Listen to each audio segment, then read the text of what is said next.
біреу келді, Пашку знаешь дейді. Нет деп ем, пыр-тұпыр ұрып кетеді. Көген гаишник. Мынаны тоқтатайықшы деп тоқтата береді ғой мені.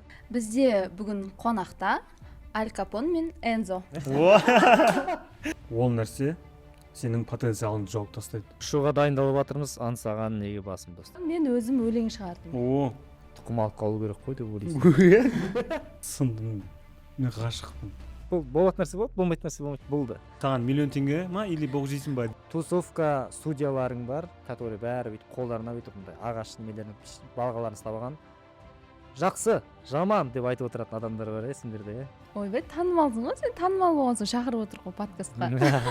Дархан Оспановқа звондаймын. Сен пулемет сияқтысың дейді да. Тие ма, тимей ма айта бересің. Анау дейді, 9-дан концерт берейін деп жатыр.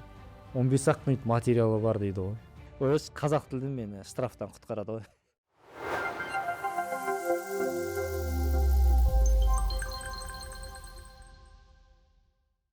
Сәлем, қалайсыздар? Менің есімім Лаура, мен жайдарманшымын. Бұл Лаурамен подкастының кезекті шығарылымы. Бізде бүгін қонақта Аль Капон мен Энзо. Миздакова. Ең күшті таныстырылу болды. Көбінесе тағдырластарды жұтады ғой. Сендер контурластар екенсіңдер. Бұл жігіттердің жалпы контурдағы лақабаттарың, иә? Негізі стендапер, комиктар, аңсаған және тілеген. Қош келдіңдер, жігіттер. Аттарымыз андайға күшті келеді екен ғой, аңсаған, тілеген деген. Аңсаған, тілеген, аңсаған ғой. Аңсағанды тілеген. Саламатсыз, рахмет шақырғаныңызға, Лаура мен подкастқа. Қуанып тұрмын сендерді көргеніме. Бізде. Мерекелеріңмен айтпақшы, бұл мерекелік бағдарлама. Бізге нәски ма бірдеңе бар ма? Подарка ма? Дезодорант. Яка соңында бар. Деп өтірік айтады боласың. Яка соңында. Жігіттер естіді, бір нәрсе қылатын шығар. Жігіттер, мерекелеріңмен жалпы жігіттерге қалай ойлайсыңдар? Мереке керек па? Негізі тойлайсыңдар ма оны? Керек болсыншы. Керек. Ол бірандай бір мерекеде жетістіріп бірдеңе алып атсақ та бір жерде қалдыра берейікші осыны, пожалуйста. Просто мерекеңмен дейсің де кете бересің ғой, иә? Сол бізге сол нәски мен дезодоранттың өзі қанша эмоция береді. Соңғы рет нәски или даже дезодорантты, наверное, мектеп кезінде алған шығармын. Одан кейін мен ешқашан мынандай сыйлық алмаппын. 7 майға вообще официалды қандай сыйлық алдың? Жоқ, ешқандай. Ешқандай сыйлық алмадым. Прям есте қалатындай сыйлық болмады ма? Кейін үйленгеннен кейін де? Үйленгенме жоқ, туған күніме тек фотоаппарат сыйлап берген. Ол кезде қызым. Как раз сен фотографсың. Я как раз фотографпын ғой, барлық нәрсені түсіремін. Всегда эмоция түсіріп жүресің. Сендер сонда 7 майды күтпейсіңдер, иә? Біздің мерекеміз деп. Жоқ, енді ол келіп қапты ғой, иә? Жоқ, олай күтпейміз енді. Бірақ андай құттықтамай қойса да чуть-чуть обидно да. Күтеміз деп айтпай ақ қойық. Бірақ мен алдыңғы жылы 7 майда футболка алғам, Келвин Клейн. Потолок. Ең қымбат сыйлығың сол, иә? Одан бір 4 жыл бұрын Келвин Клейннің толстовкасын алғам. Менің ойымша именно аңсағанға бәрібір 7 майма қай уақыт, потому что, например, біз алдағы уақытта майдың нешесі 21-нен бастап Ньянгмен турына кетіп барамыз. Уже маған 1-2 қыз жазды, кешіріңіз, аңсағанның размері қандай еді, анасы қалай еді, жаз жеріне дұрыстап бәрін. Аңсаған былай сразу айтасы, қазір менің размерім осындай, киім размерім деп. Пападан жасаппын ғой мен. Сатушы болу керек маған. Сосын болды ғой, аяқ киім алып келмейді шығар енді. Может, аяқ киім алып 42 ма сенікі? 42. Аяқ киім алып келсе потолок болады енді бір. 42-ші размер. Жақсы. Сол жігіттерді дәмеленіп отырсам бүйтіп отырсаң былай, аяқ киім күтіп жалаң аяқ барам онда.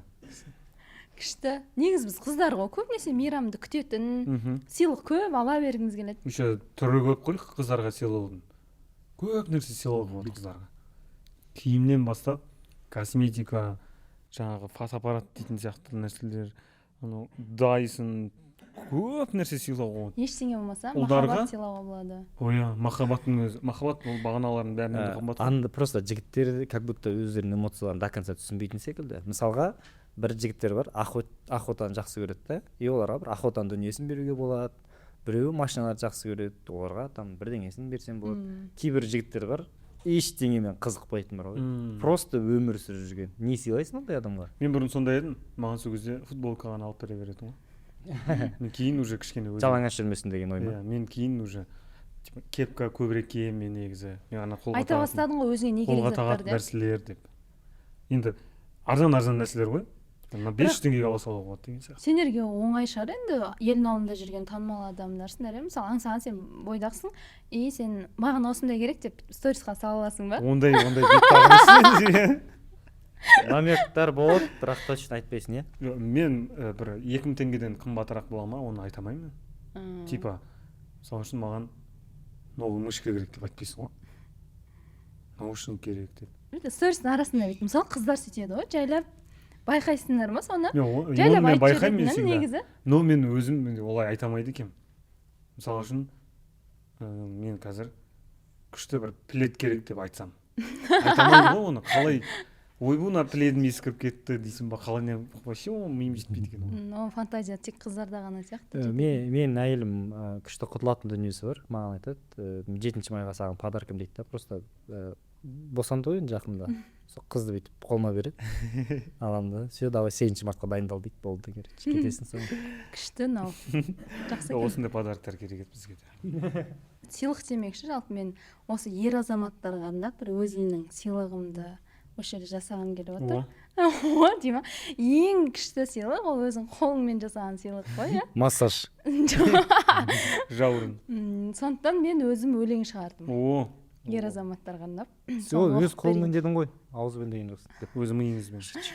Өз ойыммен деп Өте айтайыншы. жақсы. Өз ойыммен жасаған. Деп ұмытып қалсаң басынан бастап. Ол бар өлең ба? Бар өлең? Жоқ, бар өлең өзім шығарғам ғой. Иә. Мамыр гүлін қондырып алып кеудеге, бұл мереке бұйырыпты ерлерге. Әрбір күні бір жеңіске жететін, сірә ерге керек емес мереке. Ер дегенім әкем тауым үйдегі, маңдайында тіршіліктің күйбеңі, қырдың қызыл қызғалдағын өсірген, жел тигізбей тағдыр гүлін сүйгені. Ер дегенім арқа сүйер бауырым, сөзімді бір сөйлей тұғын қалың үн, еркелесең бауырыңа еркеле, жат көтермес мінезіңнің ауырын. Ер дегенім сүйіп құшқан жар демек, ғашық жарда сезім бөлек, хәл бөлек. Көңіл қалып құлазыған шақтарда кеудесіне тығылатын жан керек. Бүгін мейрам, көңіл гүлін тереміз, сөзін тыңдап соңынан да ереміз. Жеңілуге жаралмаған ерлерді біз арулар сыйлап сүйіп жеңеміз. Деген өлең шығарған ғой. Бүйтіп тұрған мужик гүл ұстап тұрған сияқты болды ғой мынандай өлең. Бірақ осындай өлең бір жерлерде оқиын десең неге кринж болады? Неге? Мысалы мен өзім әрең оқыдым. Или мен КВНщик болып кеткеннен кейін ба, жайдарманшылар осы нәрсені мен миыма сіңіріп тастаған ба, поэзия болады ғой бір сәл. Олар сен көп ойнап қалғансың жайдарманды. Да, содан ба. Біз тек екеуміз не доиграли же. Бізде ондай установка жоқ. Ол күлкілі, прикол, мынау мынандай ғой дейтін нәрселер енді бар ғой енді тусада қысам жайдарманда. Негізі ол нәрсе көп адамның өзінің потенциалын ашуға кедергісін жасаған. Міне. И сол үшін оғандай системадағы қақып қоймай просто бүйтіп. Шығып кету керек па? Шығып кету керек. Енді бұдан кейін мен онда ұялмай оқи беремін өлеңдерімді. Иә. Жоқ, ұялмай дегенде любой жерде емес, наверное, атмосфераны сезіну керек шығар. Иә, мысалы үшін әйелдерді еркектерден көп дейді. Бола берсін көп мейлі. Әйел деген әдемі ғой, әдемілік бізге артық етпейді. Тамаша. Жақсы жерде оқыдым деп ойлаймын өзі басып. Дөп түсті деп ойлаймын. Әдем жерде тықтым деген секілді. Пожалуйста. Күшті. Мен еще қазір көп өлеңдерді бүйтіп заметкиіме жазып алып жүрмін. Типа жаттап алу керек наларды. Керек деген сияқты. Мен TikTok-тан сендерде бола ма сондай бір момент жүрегіңе поэзия ұстап андай. В общем, үйде жатасың, TikTok қандай. Мысалы Мұқағали Мақатаев дейді да бір өлеңі текстпен шығады, мына жақта фоновый өлең ойнап тұрады. Күшті ғой? Сосын бүйтіп ашып қоясың да, анандай да мынандай деп өзің үйде ешкім жоқта бүйтіп оқып аласың да. мен всегда болады, өйткені всегда үйде ешкім жоқ қой біріншіден. И мен всегда жалпы баяғыда мен әдебиет таңдаған кезде мен Мұқағали Мақатаевтың бір кітабын жаттап алған едім. Қазір дым есімде жоқ, былай қарап тұрсаң. Мен анау кітапты оқи беріп жаттай берген сайын ана кітап уже блокнот сияқты болып кетеді ғой. Сондайға дейін ұстап жүретінмін өзіммен бірге. Сосын кейін мен 10-шы класста еді ол. Мен 11-де уже чисто ұбт-ға акцент болып, біз кітап ондай жаттап ондай нәрсе болған жоқ. Сосын сол нәрсе қалып қойды да, и арасында бүйтіп, ертең аңсаған шындама, сен әдебиет таңдағансың, сенен келіп Қадыр Мырзалидың бір өлеңін сұраса білмей тұрсаң ұят қой деймін да, арасында бүйтіп каждый автордың бір өлеңдерін бүйтіп қарап. Сондай тоже мен де әдебиетті бітірдім ғой енді, қазақ тілі мен әдебиеті. Анау қай жыл дүниеге келді деген сұрап қала ма, анау кімнің шығармасы деген сұрап қала ма деген жаман иә. Оқып жүресің. Ана жолы бүйтіп. Бір Ботагөз деген бір андай шығарманы. Жоқ, Ботагөз деген қыз көріп қалдым да, тиктоктан. Сөйтіп өткізіп жіберді, Ботагөз деген бір әдебиетте бар еді ғой деп сөйтіп. Сосын ерінбей соған Сәбит Мұқановтікі екенін қарап шыққан соң. Просто өзің сондай әдебиетский онша емес бірдеңелер. Сол үшін техникалық мамандықтарды таңдау керек қой. Жауапкершілік жоқ па? Жауапкершілік жоқ. Білетін адам сен мазаңды алмайды, потому что оған бәрібір. Білмейтін адам сенен сұрамайды, потому что ол итак өзі түсінбейді. Жақсы. Сонда бізде сол филологтар ғана қиналып жүретін сияқты сәл. Сендерде андай бір иерархия бар секілді, андай, анау деп. Иә. Жоқ, бізге одан бұрын былай айтады ғой, әдебиет ардың ісі дегеннен басталады уже. Сен барлығын білу керексің, ұят болып қалады. Саған ғана емес, ол жалпы әдебиетшілерге, филологтарға сын болады деп санайды. Ауыршықты арқалап жүреді ғой.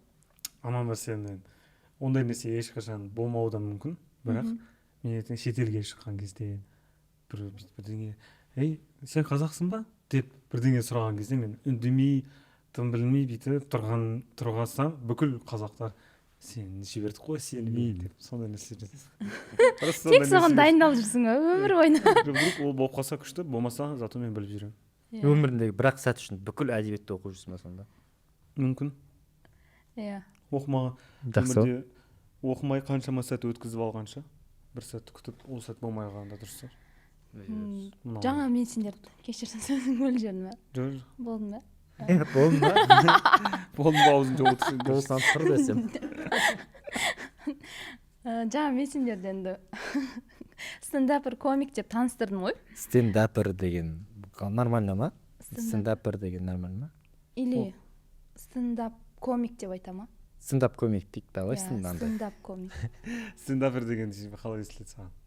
Онша емес естіле ма? Ол не қай жағынан? Жоқ, стендапер дегенде бар андай. И в целом еще стендапер деген де сөз жоқ қой негізі. Стендап комик деген бар. Душнить етіп тұрған шығар, может, душнить етіп тұрсың?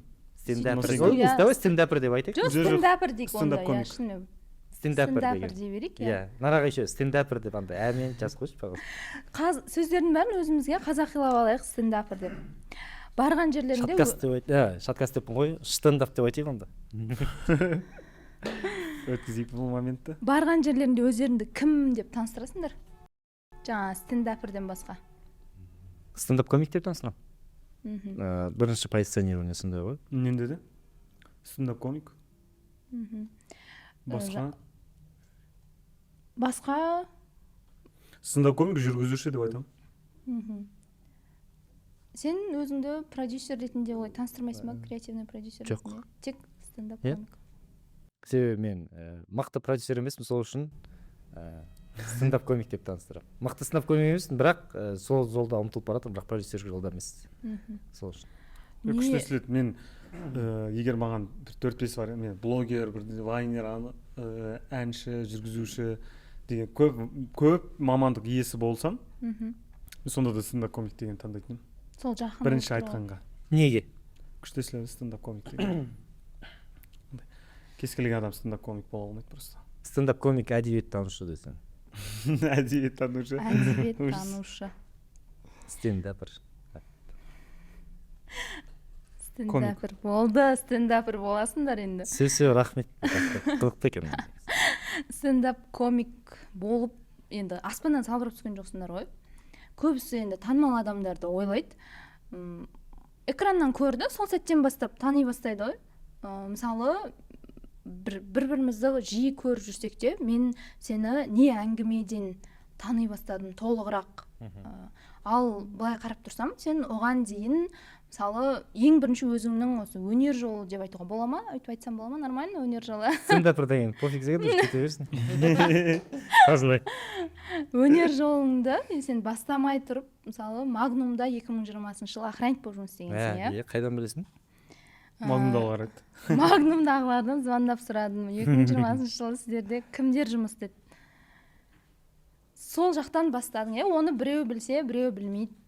Ой, жоқ, ол кезде мен жоғарғы оқуды оқып саған, уже 3 жыл универде жұмыс істегем, Астанаға барып, магистратураға түсіп, чисто жатақхана алу үшін магистратураға түсем ғой еще. И стендаппен айналысып жүрген кезім, бірақ стендапта ол кезде ақша жоқ.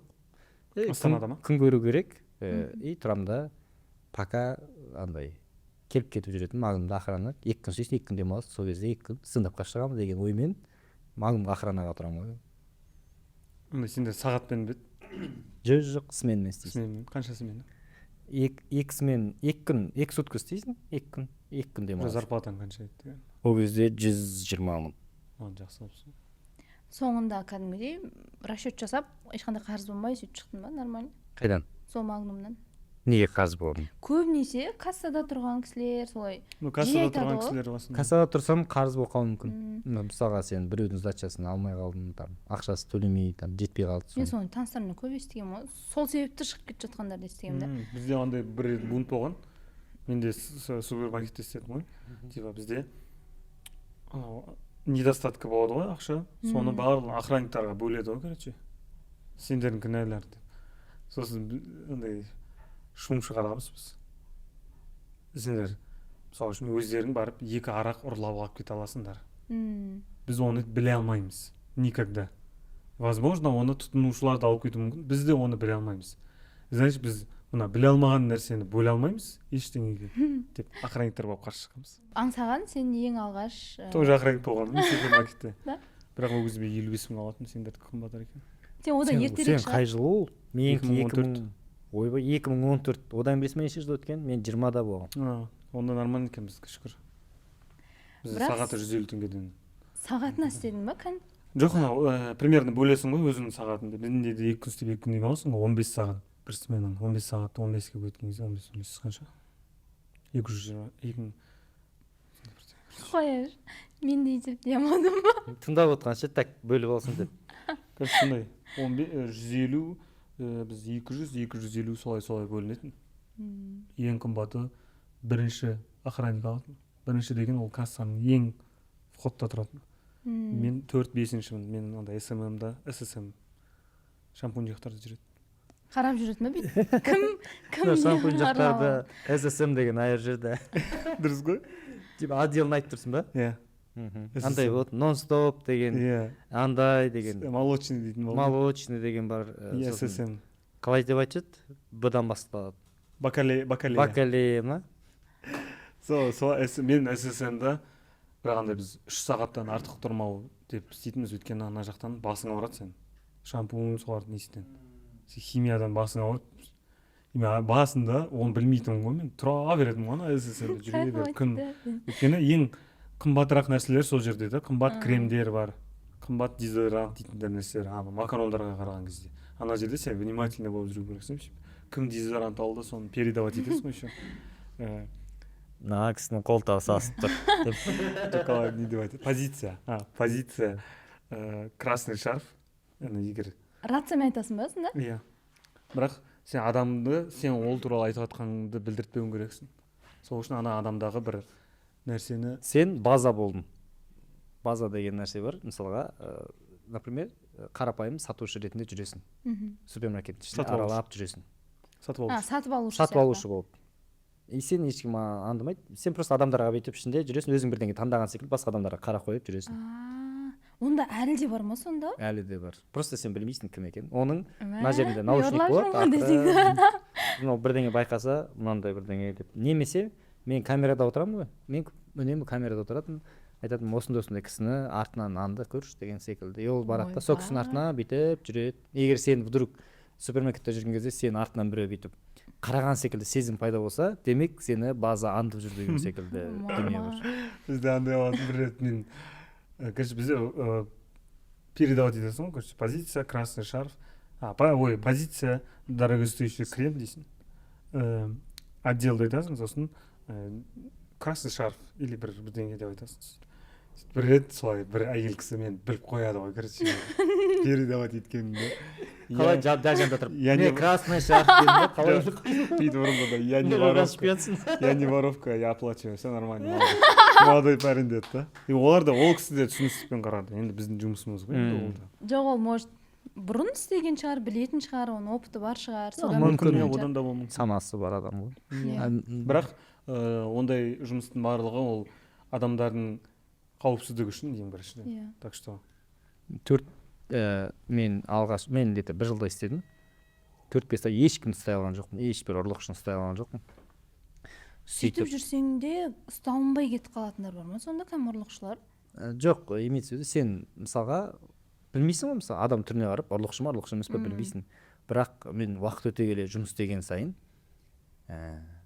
адамға қарап подозрительный тірліктерін түсін қоясың. Мысалға менде андай дүниелер болды. Бір кісі кірді,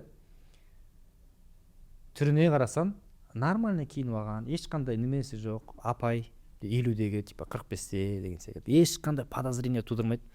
Просто қараймын да күдікті деймін. Просто сол кісіні қарап отырамын. Тездің ма? Сол қарап отырамын, кремдерді барып қарайды, бірдеңелерін шұқылайды. Просто спокойно жүр. И бүйтіп айналып кетеді, детский жаққа келеді. И барлығын алады, колясканың астына тыға бастайды, короче. И сөйтіп өтпекші болады, сондай адамдарды ұстаймын. Потом кез келген затты ештеңе керегі жоқ болса да ұрлайтын. Криптоман ба, қалай? Атын ұмытып қалдым. Сондай адамдар бар. То есть олар да ауру, оларға ештеңе керегі жоқ, просто барады да бірдеңені ұрлап кетеді. Оларға. Оларға сол адреналин бере ме сондай. базар. Сосын спорт деген нәрсе бар. Мысалға жаңағы біреуді бүкіл жерде ұстай алмай жүрген, андай филиалдарда ұстай алмай жүрген бір андай қымбат, андай арақ, коньяк дегендер бар ғой. 50 мың, 80 мың деген сондайларды ұрлап жүрген бір жігітпен парочка, в общем, қыз бен жігітті қолға түсіремін. И бүйтіп әкетіп бара жатқан кезде, ты же, братан, понимаешь, это просто спорт деп, короче, сөйтіп тапсырып жүресің андай нелерге, менттарды шақырып, сондай нәрселер ғой. Қызықты болады. Негізі қызықты. Негізі мен ең бірінші ұстаған адамнан вознаграждение алғам, обед с меня дейді ғой, первый да. Меня поймал, обед с меня. Дорогостоящий крем мен алып көрдім да, кремді, короче. Алғанын көрдім. Картинкаға салды. Все қандайымдай. Передавать етін второйға, первойға передавать етеді сөйтіп. Сосын первый айтады, крем өткен жоқ дейді ғой. Мен айтам, крем бар еді деймін ғой. Уверен дейді. Олар да бет алып тексере бергісі келмейді. Жоқ болып қалса, вдруг ол кремді бір макарон жаққа қалдыра салды деген сияқты. Иә. Сондай. Мен айтам, да, брат деймін. Сондай уверен деймін. Ашады, кремді тауып алады. Сосын хорошо, саған молодец. Сегодня обед с меня. Ұстады ма? Ұстады. Мен ұсталған адам обед алып берді деп Жоқ, ол кісі. Білесің ба, даже мысалы кассадан шығады ғой. Кассадан шыққанда ұрлаған адамды қалай сопровождение жасау керек екенін білесің ба? Жанында бір охрана, міне ұрлаған адам, жанында охрана, артында бір адам жүреді, осылай жүреді. Екі жағынан бүйтіп жүруге болмайды. Потому что ол қалтасынан шығарып бүйтіп артқа лақтырып жүрсе, ешкім байқамай қалса, ол ұрланбаған адам болып ана жерге кіреді да, тексересің, ештеңе жоқ, кешіріңіз деп шығасың, в общем. Екі стендап комик болып охранниктеріңізді айтады. Қайдан білесің ертең стендап жүрмей қалса? Стендап жүрмей қалса біз банкта отырамыз. охранник дайынбыз. Аңсаған, сен ең алғаш вайндарыңды iPhone 8-ге түсіріп бастапсың. Бұл қаншалықты? Кластасымның айфоны ғой. Өткен менде 6 еді айфон. Кластасының телефонмен бастадың ба вайндарды? 6 жыл бұрын ба бұл? Иә, 6 жыл бұрын. Оған дейін мен сәлемде СММщик болып сөйтіп жүрдім. Сценарий жазатынбыз, ананы күшті бүкіл нәрселер жұмыс істеп. Ол кезде уже жайдарманшысың ба? Да, жайдарман чемпионы болып қалғанбыз. Негізі сендер жайдарманшы деп тани ма? Жоқ, премьер-лигадан ба? Жайдарманшы ретінде сендер таниды ма? Мені? Менің ойымша қазір Ну қазір Сен- көп нарезкалерді салатын болыпты біздің кезінде КВН ойнағандарымызды, сосын инау аңсаған мен галама деп жазып жатқандар ше. Хорошо, что көрмеген. Мен энерго аңсаған- астана энерго астана аңсаған және көкпекті құрамасы Ойбай. деген мен аңсағанды көкжайық көкпекті емес па? мен аңсағанды блогер ретінде танып бастадым негізінде. Блогер болып жүрді, потом стендапқа келіп, позиционированиесін өзгертіп, қазір вообще елестете алмаймын блогер болған деген секілді дүниені. Менің көз алдымда бұл тек қана стендап комик секілді. 2020-дағы 21-дегі календарларымды ашамын ғой инстаграмның архивтан 2 айда мысалы үшін 61 күн ба 61 күн сторис салғанмын ғой. Мен Күнде бірінші рет аңсағанды көрген кезде жаңағы оралман, жаңағы әке туралы әзілдерім қарадым да андай ауыр тақырыптарды жеңіл подавать етіп жатыр да. Қарайсың, андай ешқандай дейтін дүние жоқ, негатив бүйтіп жоқ мә деп андай сол кезде бірінші таңғалып, мықты бала екен деп сол кезде короче көргем. иә неге басында инстаграмнан бастап. жайдарманда кәдімгідей жақсы көріп ойнадыңдар ғой енді, бірақ ол жақта жұлдыз жанбады иә Жоқ, жайдарманда. ол жұлдыз жанба. Сен жылдың жанбаса біз не болды? Жоқ, ол мен өзі 16-да оқуға түстім ғой. 16-да біз вышканың 1,8-ден ұштық. Сөйтіп 17-де тағы да вышкаға түстік, 1,8-ден ұштық. Сосын 18-де біз уже Алматыға көшіп кеттік. Команда болып полностью. Сөйтіп сәлемде, сөйтіп Ной каналда сонда жұмыс істеп жүрген кезде, сол кезде премьер лига Алматыда болатын болды. Біз енді қайтадан вышкаға бара беруімізге болатын еді, қашсам бүйтіп. Сол кезде Есін аға бізге премьер лига Алматыда болады, егер ойнайсыңдар ма деген сияқты. Сөйтіп біз тамаша деп сөйтіп 18-де Алматыда премьер лига ойнадық та, премьер лиганың чемпионы болып, сөйтіп 19-да біз вышкаға баратын кезде біздің жұмысымыз болды. Сосын сол кезде жайдарманды қойды ғой, да болды. Сендердің Асосын- командаларың қазіргі кәдімгі танымал адамдардан тұрады ғой. Жансая, Дико, Гала, Асхат Асхат. Мұхамедқалиев оқу Дәке, керек еді. Дәулет. Дәке деген ол Дәулет кімде Ермекбаев, ойнайды? азартник. Азартникте ойнайды иә. Прям полный команда мықты болып кеткен ғой, танымал болып кеткен. Бірақ қазір барлығың жақсы қарым қатынаста араласып жиналып сондай КВН-ге барып тұрасыңдар ма? Жоқ, жиналып КВН-ге бару дейін ондай жоқ бірақ. Ондай Но жоқ па? почти Андай атмосфераны сағыну деген. КВН-ның ба? Иә, КВН-ның атмосферасын сағыну, ойындарды Бұл барып кезде бір көру. осознавание болған жоқ секілді, есіңдерде бір үлкен Ондай жұмыс аштық істеп жоқ жатырмыз деп, иә. Ондай аштық жоқ. Біз өйткені бәріміз осознанно қойдық деп қойып кеттік. Ол біз мысалы үшін командада жартысы қойдық, жартысы ойнайық та десе, сондай нәрсе болуы мүмкін еді. Бізде бәрі өзінің ары қарай потенциалын білді да. Өйткені бізде командада таперға дейін жазатын ғой. Тапер вайн жазатын. Арман деген бізде. Біз мысалы заказ аламыз ғой. Мысалы үшін 30 вайн жазу керек па. Бізде тапер да жазатын, өзі маған да ақша керек деп. Сондай команда едік те, сол үшін барлығын потенциал болғаннан кейін ондай осознанно қойып кеттік. Онда күшті екен, сендер кәдімгі ақыл ерте кірген екен иә. Иә. И плюс біздің командада массовка деген в целом ондай нәрсе болған жоқ та.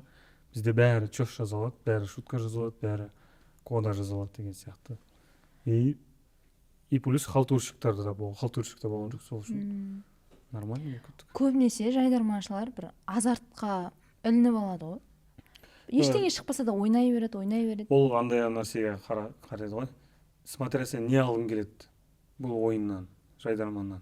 Сен жайдарманнан күшті бір ойындарды или чемпионствоны или бүйтіп біреудің халық көрермен жақсы көрген Қошемет, махаббат. сол ма или өзіңе навык па или біреу звезда көрсін деген әртүрлі нәрсе бар ғой, алу керек деген. И біз жайдарманнан біз осы жаза алу, это веселый наказание и находчивый болу. Клуб и веселых и находчивых дейді ғой. Біз сол навыкты алып алдық та, болды. Бізде сол навык бар. Және жайдарманға рахмет деген сияқты ғой. И әрі қарай соны біз өзіміз дальше өзі былай істейміз. Абылайнан бүйтіп шыға беру, бүйтіп босатпау, анау мынау дейтін, ол енді мүмкін ол нәрсе сенің потенциалыңды жауып тастайды. Сен егер сондай нәрсе ысырып қойып, эго дейді ғой, эго нәрсе соның бәрін ысырып қойып, өзіңе керек нәрсені бүйтіп көбейткен кезде, возможно, бәрі жұлдыз болып кетеді деген сияқты. мүмкін қазіргі жайдарманшылардың қазіргі демей көпшілік жайдарманшылардың қателіктері может осы шығар, иә. Өте көп жаңағыдай тоқтамай бір кейде уже чемпион болып кетіп те қайтып ойнап жатады ғой командалар. Просто ол ешкімді судить ете алмаймын мен, бірақ андай нәрсені айтамын да, типа керек нәрсені алдын болды ғой, Уақытында қою керек па? біз уақытты иә уақытында Уақытында асырып сияқты жібергенде вроде. асырып та қойып кеткен сияқтымыз. Біз одан да ертерек бітіре алдық негізі. Біздің потенциалымыз одан да ерте бітіруге жетеді. Күшті. да Сен тілеген? мен тарихым көркем ғой андай. Қалай? Сонау Подкасттың темасына десей. күшті кетіп жатыр сөздер, иә. Мен Семейде ойнадым, қалалық лигада. Бірақ мені құртқан өзімнің принциптарым ғой. Жайдарман жолындағы андай бір жетістікке жету деген секілді. Менде андай ұстаным болды. Мен тек өзім ұйымдастырып жатқан командамен егер демеуші тапсақ, эфирный лигаларға ойнауға тырысамыз деген секілді. Мен мысалға әзілдер жазам, өз командамен ойнаймын, бірақ мен, например, премьер-лигаға өткен командалар, жоғары лига команда өтіп жатса, например, жүріп бізбен ойна, бізбен автор болып, бізбен бірге ойнайсың деген секілді. Мен ондай нәрсені андай дұрыс емес деп санадым өзім сол кезде. Өте жеңіл жол деген секілді. Сөйтіп өз командамды жазып демеуші жоқ. 6 жыл өтіп кеткен байқамай қалдым да. Уақыты келіпті қоятын болды деп қойдым. И бір жылдар бойы ойлай бердім. Неге мен 6 жыл бойы жолым болған жоқ деген дүниеге жауап іздедім. И сөйтсем түсіндім, менде біріншіден жаңағы адам егер бір жоба бастасам, адамгершілік қасиетті төмендету керек деген секілді дүниені қазір түсіндіремін неге қалай. Потом коммуникация деген адам мен адам қарым-қатынас. Мен сол жағынан қатты минуста екенін түсіндім энергетика бойынша. И содан кейін уже сол дүниелерді түсініп, уже қабылдап реттеген кезде ақырын лестницамен жаңағыдай жоғары көтеріліп өзімнің бір қазіргі деңгейіме жеттім. Мысалға адамгершілік азайту керек деген дүние, мысалы жоба бастасаң, например, командада андай бола болады, мен бүгін ауырып тұрмын, қайта берейінші дейді. Ладно дейді, кетті жарайды, потом ол келеді да әзіл жазбайды, түсіндірасың дейді, жарайды, бәрі автор бола алмайды ғой, жарайды деп оған тиіспей қоясың. Сосын анау қарайды, жанталасып, мысалы таңғы 4-ке жазып отыр, анау болса әзіл жаза алмағандықтан қайта берді. И ол тұрады айтады, не үшін мен онда жанталасып жазуым керек, анау когда тоже ойнайды, мен де ойнаймын, бірақ мен еще таңғы 4-ке отырады екенмін, онда маған да ол керек емес деп. И ақырын адамгершілік адамдармен адырап кетесің, короче, бір-біріңмен. Біреу теңге қоспайды, біреу жарайды, ақшасы жоқ қой, неметпей қойсын, андай давай тап давай деп қыса алмаймын да адамды. Жарайды деп анау қосады да, мынау қосқан жоқ, неге мен қосып жатырмын. Осындай дүниелер, когда бір жоба болған кезде тепе-теңдік болмаса, баланс болмаса, ол андай ұзаққа бармайды да. Иә. Сол командадағы барлық адамның қалауы 100% болып тұру керек сияқты ғой, бір нәрсені до конца шығару үшін. Бір дүние үшін. Егер ол еңбек етпесе, ол адамды түсіндіріп айту керек, немесе шығарып тастау керек. Бұл жестко проект ретінде қарайтын болсаң. Система ретінде қарау керек қой. Бізде мен энергоға алған кезде уже бәрі дұрыс болды командада. Уже аңсаған сен жазбайсың деген жоқ, сен ойнамайсың деген жоқ. Бәріміз бірдей жазамыз, бәріміз бірдей ойнаймыз. Менде андай моменттер болды. Біз Астанада вайн жазып жүрміз, бір ха-ха шоуға жазып жүрміз ол кезде. Сол кезде біз 4-еуміз отырып, 5-еуміз отырып вайн жазамыз. Сол үшін бәрім общий 20 вайн тапсырдық, 10 вайн тапсырдық ба. Ішінде менікі өтпей қалған. Сол үшін Асхат 5 вайн жазды, Дико 3 вайн, Байка 2 вайн жазды. 10 вайн, менің вайным өткен жоқ әлі. Қиыл тасталды, бірақ ақшаны біз тең бөлетіміз. Өйткені мен де жаздым сол 20 вайнның ішінде деген сияқты сондай система болатын. И сен сен жазған жоқсың, бірақ ақша алдың да, келесі жолы сен өткізгің келеді. Ұяласың уже. Деген сияқты ғой. Сондай жағдай. Сол дұрыс дүние ғой. Сол біздің командада система дұрыс болды. Көкпекті үнемі мен андай жайдарманға келген таныстырдым. Көкпекті құрамасы деп таныстырады да. Но мен ол дүниені уже қаламаймын, айтқан себебі көкпекті құрамасы менсіз ол қалыптасқан өте үздік командалардың біреуі болды сол кездегі. Мен просто андай уже ойнап болдым, уже мен түсіндім, болды, маған басқа жолмен кету керек деген кезде Еркін, Ермек, мен достарым жақсы араласатын. Жүріп бізбен бірге кішкене ерігіп болсын, жүріп қайтсам да, бір-екі әзілмен көмектессем де қызықты болар еді деп жай олармен бірге ойнап кеткен. Негізі мен өзүмдү көкпектик курамасына андай жаткыза алмайм негизинде. 2020 жылы биз баарлыгыбыз бирдей баштадык го сезонду. Сол кезде биз Акпен бирге ойноп баштаганбыз. Сол кезде сендер де ойнапсыңдар. Да. Неден Олар бар ғой, мен полуфиналда бир домашка койгонбуз, холодильниктин ичиндеги немелер, жемистер тууралуу. Сол Қазіргі клубника сияқты ма? сол үчүн гана алып кетти го олар мени. Жүрчү Алматыга, Алматыга барам ба, давай деп сөйтүп кетип калгам го. Сол домашканы коюу үчүн гана. жайдарманда жалпы жұлдыз болып кетпесең де потенциалыңды былай да ашуға болады. Ол үшін кәдімгідей күнделікті еңбектену керек, тоқтамау керек. Сендердің жағдайларыңда мысалы қашан бастағандарың, мысалы мектеп кезінен бастағансыңдар, дәл қазір сендердің экранда жүрулерің ол өте ұзақ еңбектің арқасы. Сондықтан енді ондай емес па? Мен өзім просто всегда отрицать етемін ол нәрсе. Сондықтан бәрі бірден болмайды, бәрі ұзақ еңбектің арқасында болады. Напор ғой, напор. Мен примерно чуть-чуть біреуге ақыл айт дейді ғой, біреу. Сол кезде мен всегда айтамын. Удача дегенге сенбейсің, талант дегенге сенбейсің. Талантливый сенен менен талантливый адам мыңғырық. Бізден удачливый адам мыңғырық. Бізден бай адам мыңғырық. Но сен если напормен ғана ала аласың. Бұл бір жұмыс істей бересің, сосын соңында бір пайдасы тиеді. И маған бірдеңе деп айтқан кезде мен айтамын, сол басқа ештеңеге сенбеңдер. Мен талантливый емес, мен удачливый болсын. Просто көбірек жұмыс істедім деген сияқты. И адамдар қалай сол. Өйткені сенбеймін талантқа. Талант бір рет қана шығасың да атуың мүмкін. Дальше уже 99% ол тұрақтылық пен еңбек қой, еңбектің арқасында жетуге болады. Күшті. Енді жайдарманшы ретінде жаңа сәл еске алдық. Сендердің жеке өмірлеріңе қатысты айтсақ, бізде сен бойдақсың, неге әлі үйленбей жүрсің дегенді 1045 адамнан еститін шығарсың. Жоқ, маған үйреншікті болып қалды. Қалай жауап бересің? Самолетта айтты ғой. Стюарт. Ұшуға дайындалып жатырмыз, аңсаған неге басым дос дедім. Саламатсың, андай саламатсың, қашан үйленесіз деді ғой. Сол кезде мен Стюардесса ма, Стюарт па? Стюарт. Қойшы. Бір жігіт айтты. Неге үйленесің деген солай. Қалайсың не деген сондай. Сол кезде мен бәріне жетіпті ғой дедім. Жоқ, ол шынымен бойдақ басың бос кезде ең көп еститін әлде соны ғана естіп қаламыз ба? Мен де өте жиі естимін. Соны ғана естимін. Арнайы естимін. Андай, сол үшін біреу үй ал дейді, біреу машина ал дейді, біреу үйлен дейді. Мен вообще асты жанатын кроссовка алғым келеді дейтін әзіл бар. Просто аңсаған секілді жігіттің осылай андай үйленбегені көбісін тұнжыратады. Неден көбісін десің? Ойнап айтып тұрмын. Жоқ, анандай ғой, бәрі бар да, сен қарайсың да, мынадан тұқым алып қалу керек қой деп ойлайсың.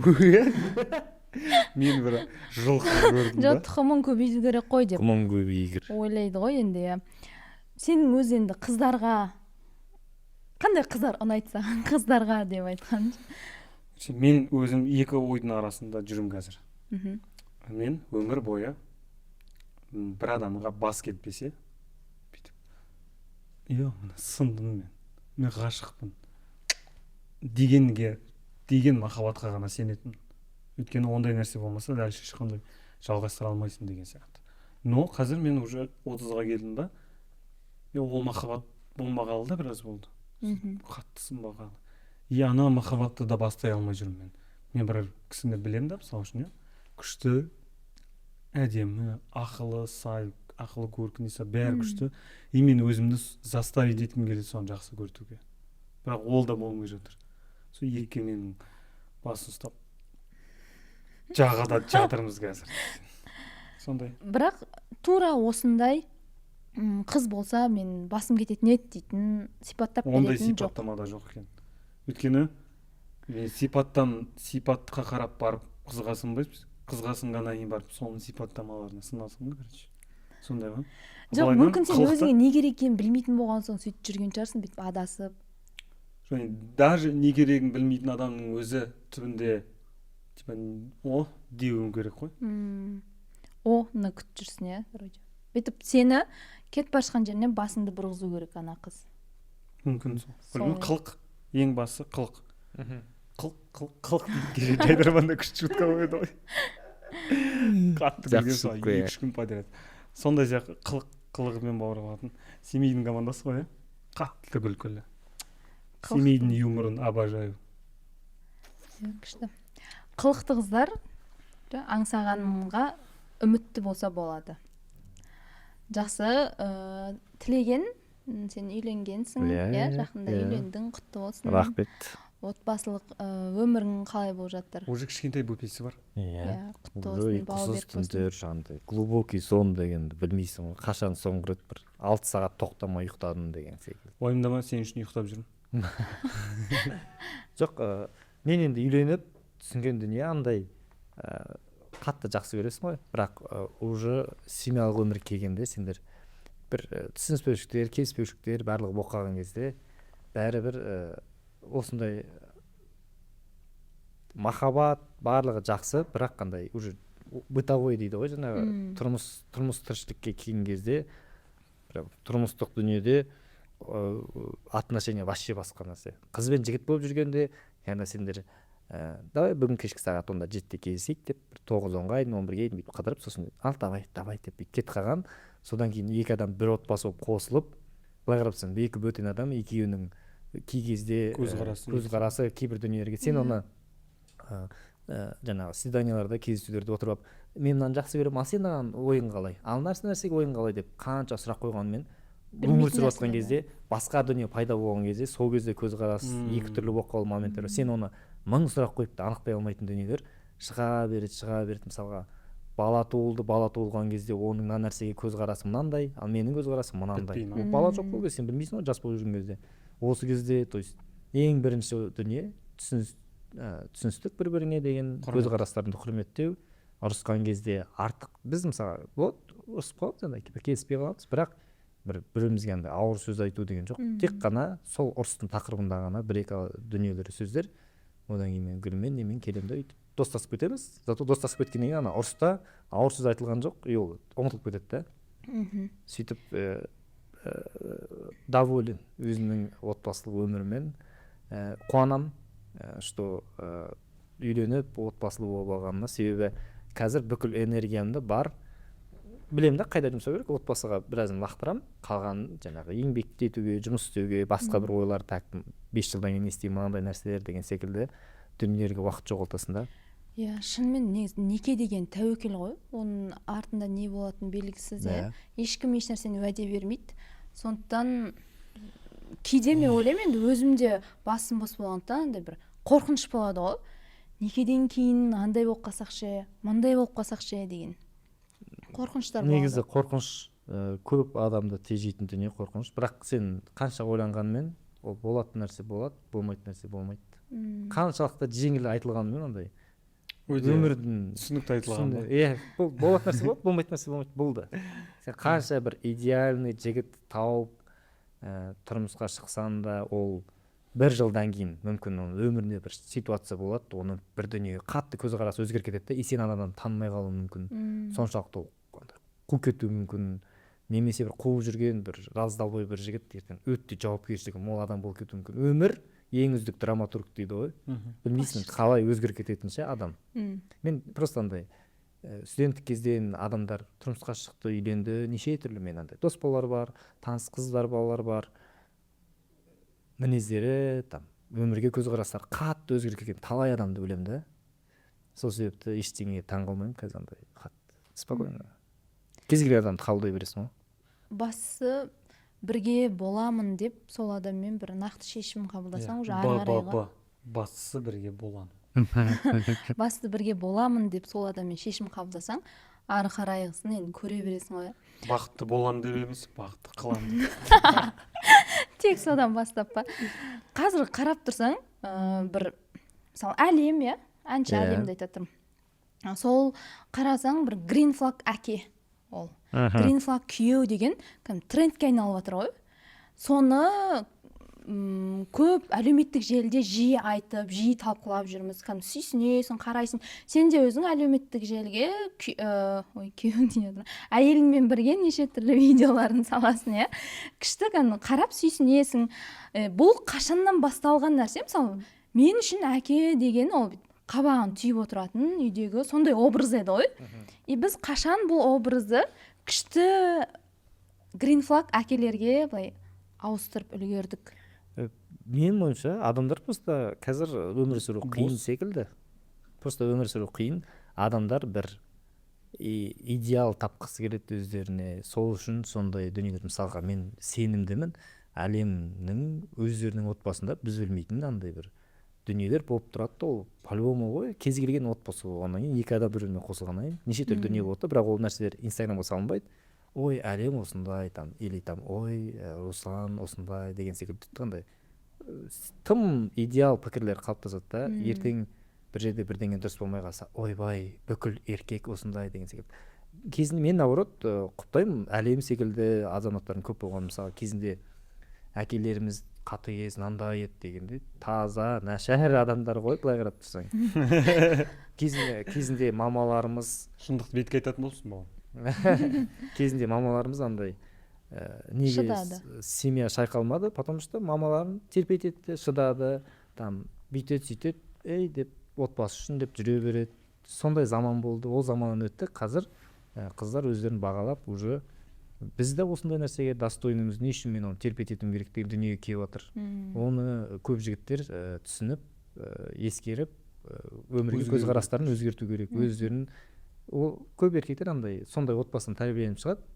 Мысалға, допустим, әлем секілді, например, қарапайым бір тамаша, спокойно, здоровый отбасыдан, например, шығатын бір қыз, бүйтіп әкесі бүйтіп отыратын, мамасы үндемей бәріп істейтін отбасынан бір ұл шығады ертең, өйтіп екеуі байқамай бір-біріне қосылған кезде семья андай непонятно болып кетеді да. Сол себепті менің ойымша әрбір еркек өзінің баласын дұрыс тәрбиелеу керек. Қазір әлеуметтік желілерді былай ашып қарасаң, ютубты ашсаң, тикток, барлық жерде демек қойын, қазақ аудиториясының көпшілігі сендерді қарайды. Бүгін күшті нәрсе айта салаң. Мына ютубты былай свернут еткен кезде, басқа приложенияларға өткен кезде үстінде ютуб тұрады ғой, ютуб. Навигатор ма? Жоқ, ютубты свернут етесің. Көрсетемін десең. Ютубты свернут етсе, главный экран ғой, аңсаған. Ол премиум жоқ па? Премиум қойған жоқ, мен ақшамды аяймын ондайға. Ладно, негізі ютуб арасында осылай шығарып тұрады сондай темалар. Ол каналдың өзінің бір преимуществолары бар. Кейбір каналдарда свернут етсе шығып тұрады, иә. И осылай негізі премиум еместерге былай да шығып тұрады негізі арасында ғана. Кейбір каналдар ол сондай андай арнайы. Сөйтіп бағана көрем ғой, о, ютубта осындай шишка шыққан ба деп көп скрин. И жарты скринда біздің не әңгімені көріп отырып істеген екен де сол кезде не совпадение емес қой. Ол ютубтан көретін нәрсе деген кезде мен сол кезде күшті оқыдым. Иә, шынымен, мен де былай ашып күнделікті қараймын ғой, кім не түсіріп жатыр, не болып жатыр. Шоулар, енді қазір аттар есімде жоқ, бірақ резиденттер ретінде сендер жиі отырасыңдар, ауысып отырасыңдар. Шоулардың бір сондай қатты форматы қиын емес, бірақ сендерді көріп жатыр.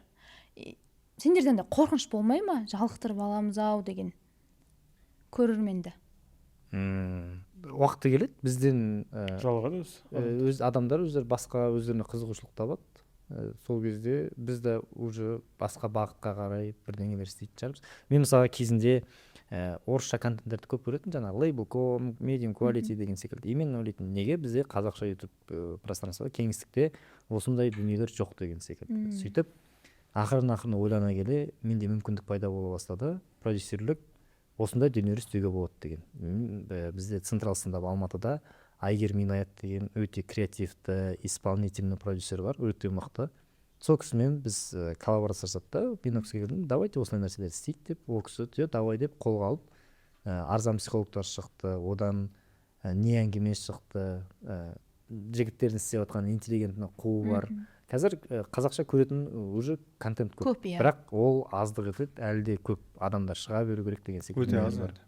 Өте аз. Аңсағанның өзінің басында қанша шоуың бар? Сен түш деген бар, қудырту деген бар, иә? Сен өте көп. Қалай жетесің бәріне? Аңсаған түшті өзінің ақшасынан түсіреді. Инди жоба.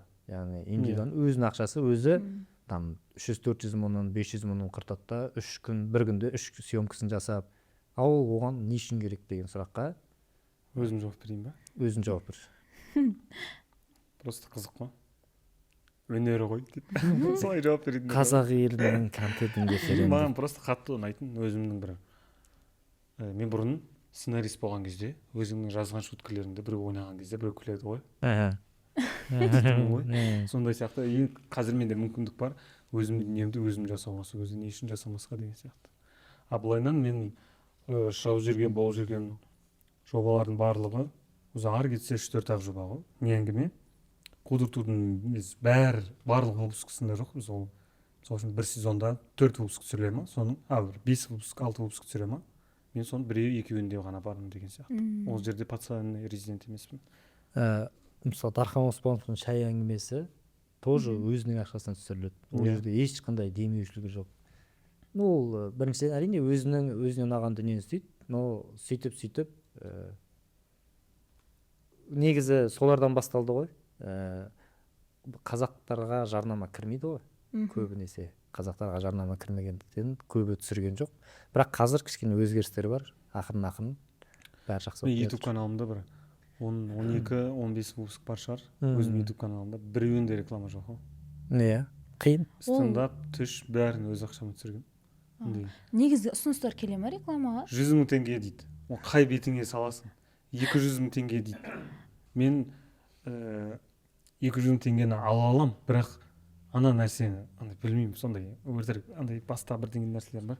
Типа менің бұл дүнием 200 мыңнан қымбат. Өте дұрыс дүние, продюсерлік. Мен қандай істесең де, бұған істемеймін, лучше мен 200 мыңға кредит алып түсірейін, чем 200 мыңға осылай түсірген ше. Сен нақты бір бағаң бар, негізі? Бағам жоқ.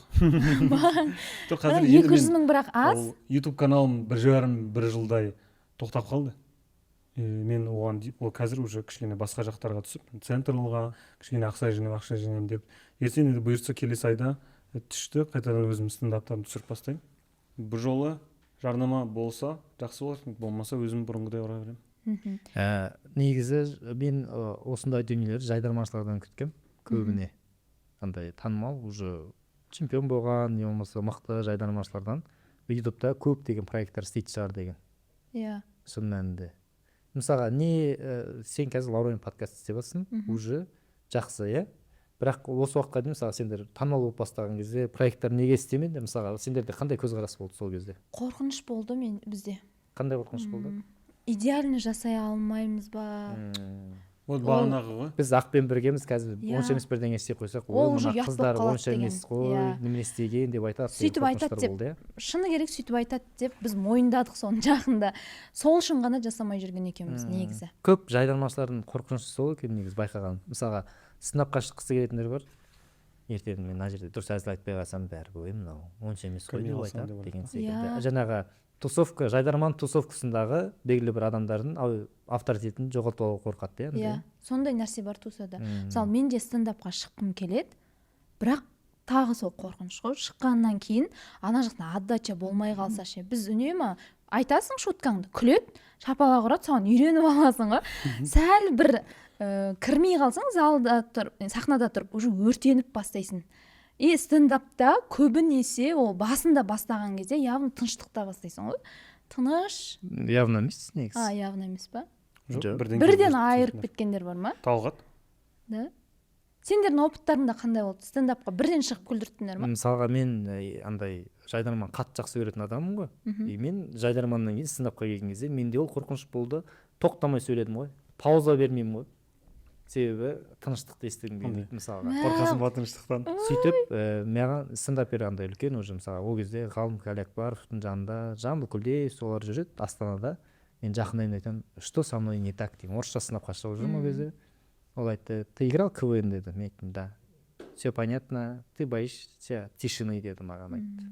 Сенде қорқыныш бар, потому что сен шутка айтасың, отбивка ойнайды, сен ол тыныштық болса да естімей қаласың. Надо это тебе прожить, короче.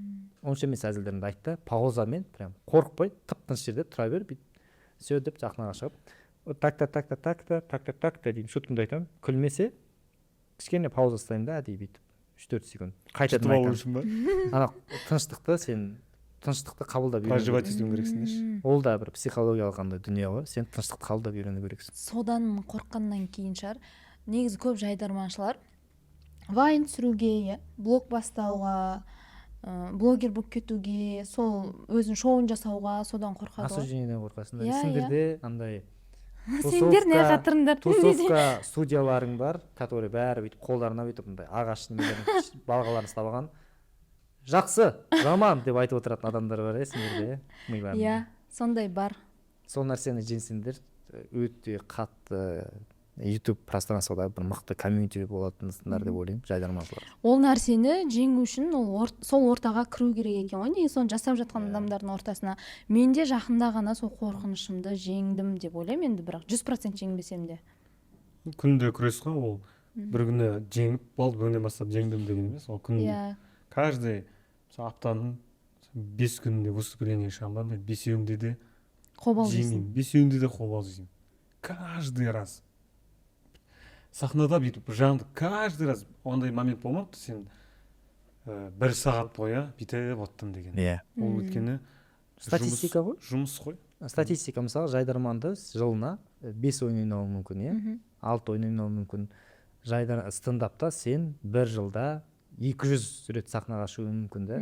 И таза статистикамен 150 рет, 100 рет шығуы мүмкін. Таза статистикамен сен 8 выступлениең, 9 выступлениең, уа, күшті дейді, біреуінде шығасың да, зал, мынау кім вообще дейді мысалға.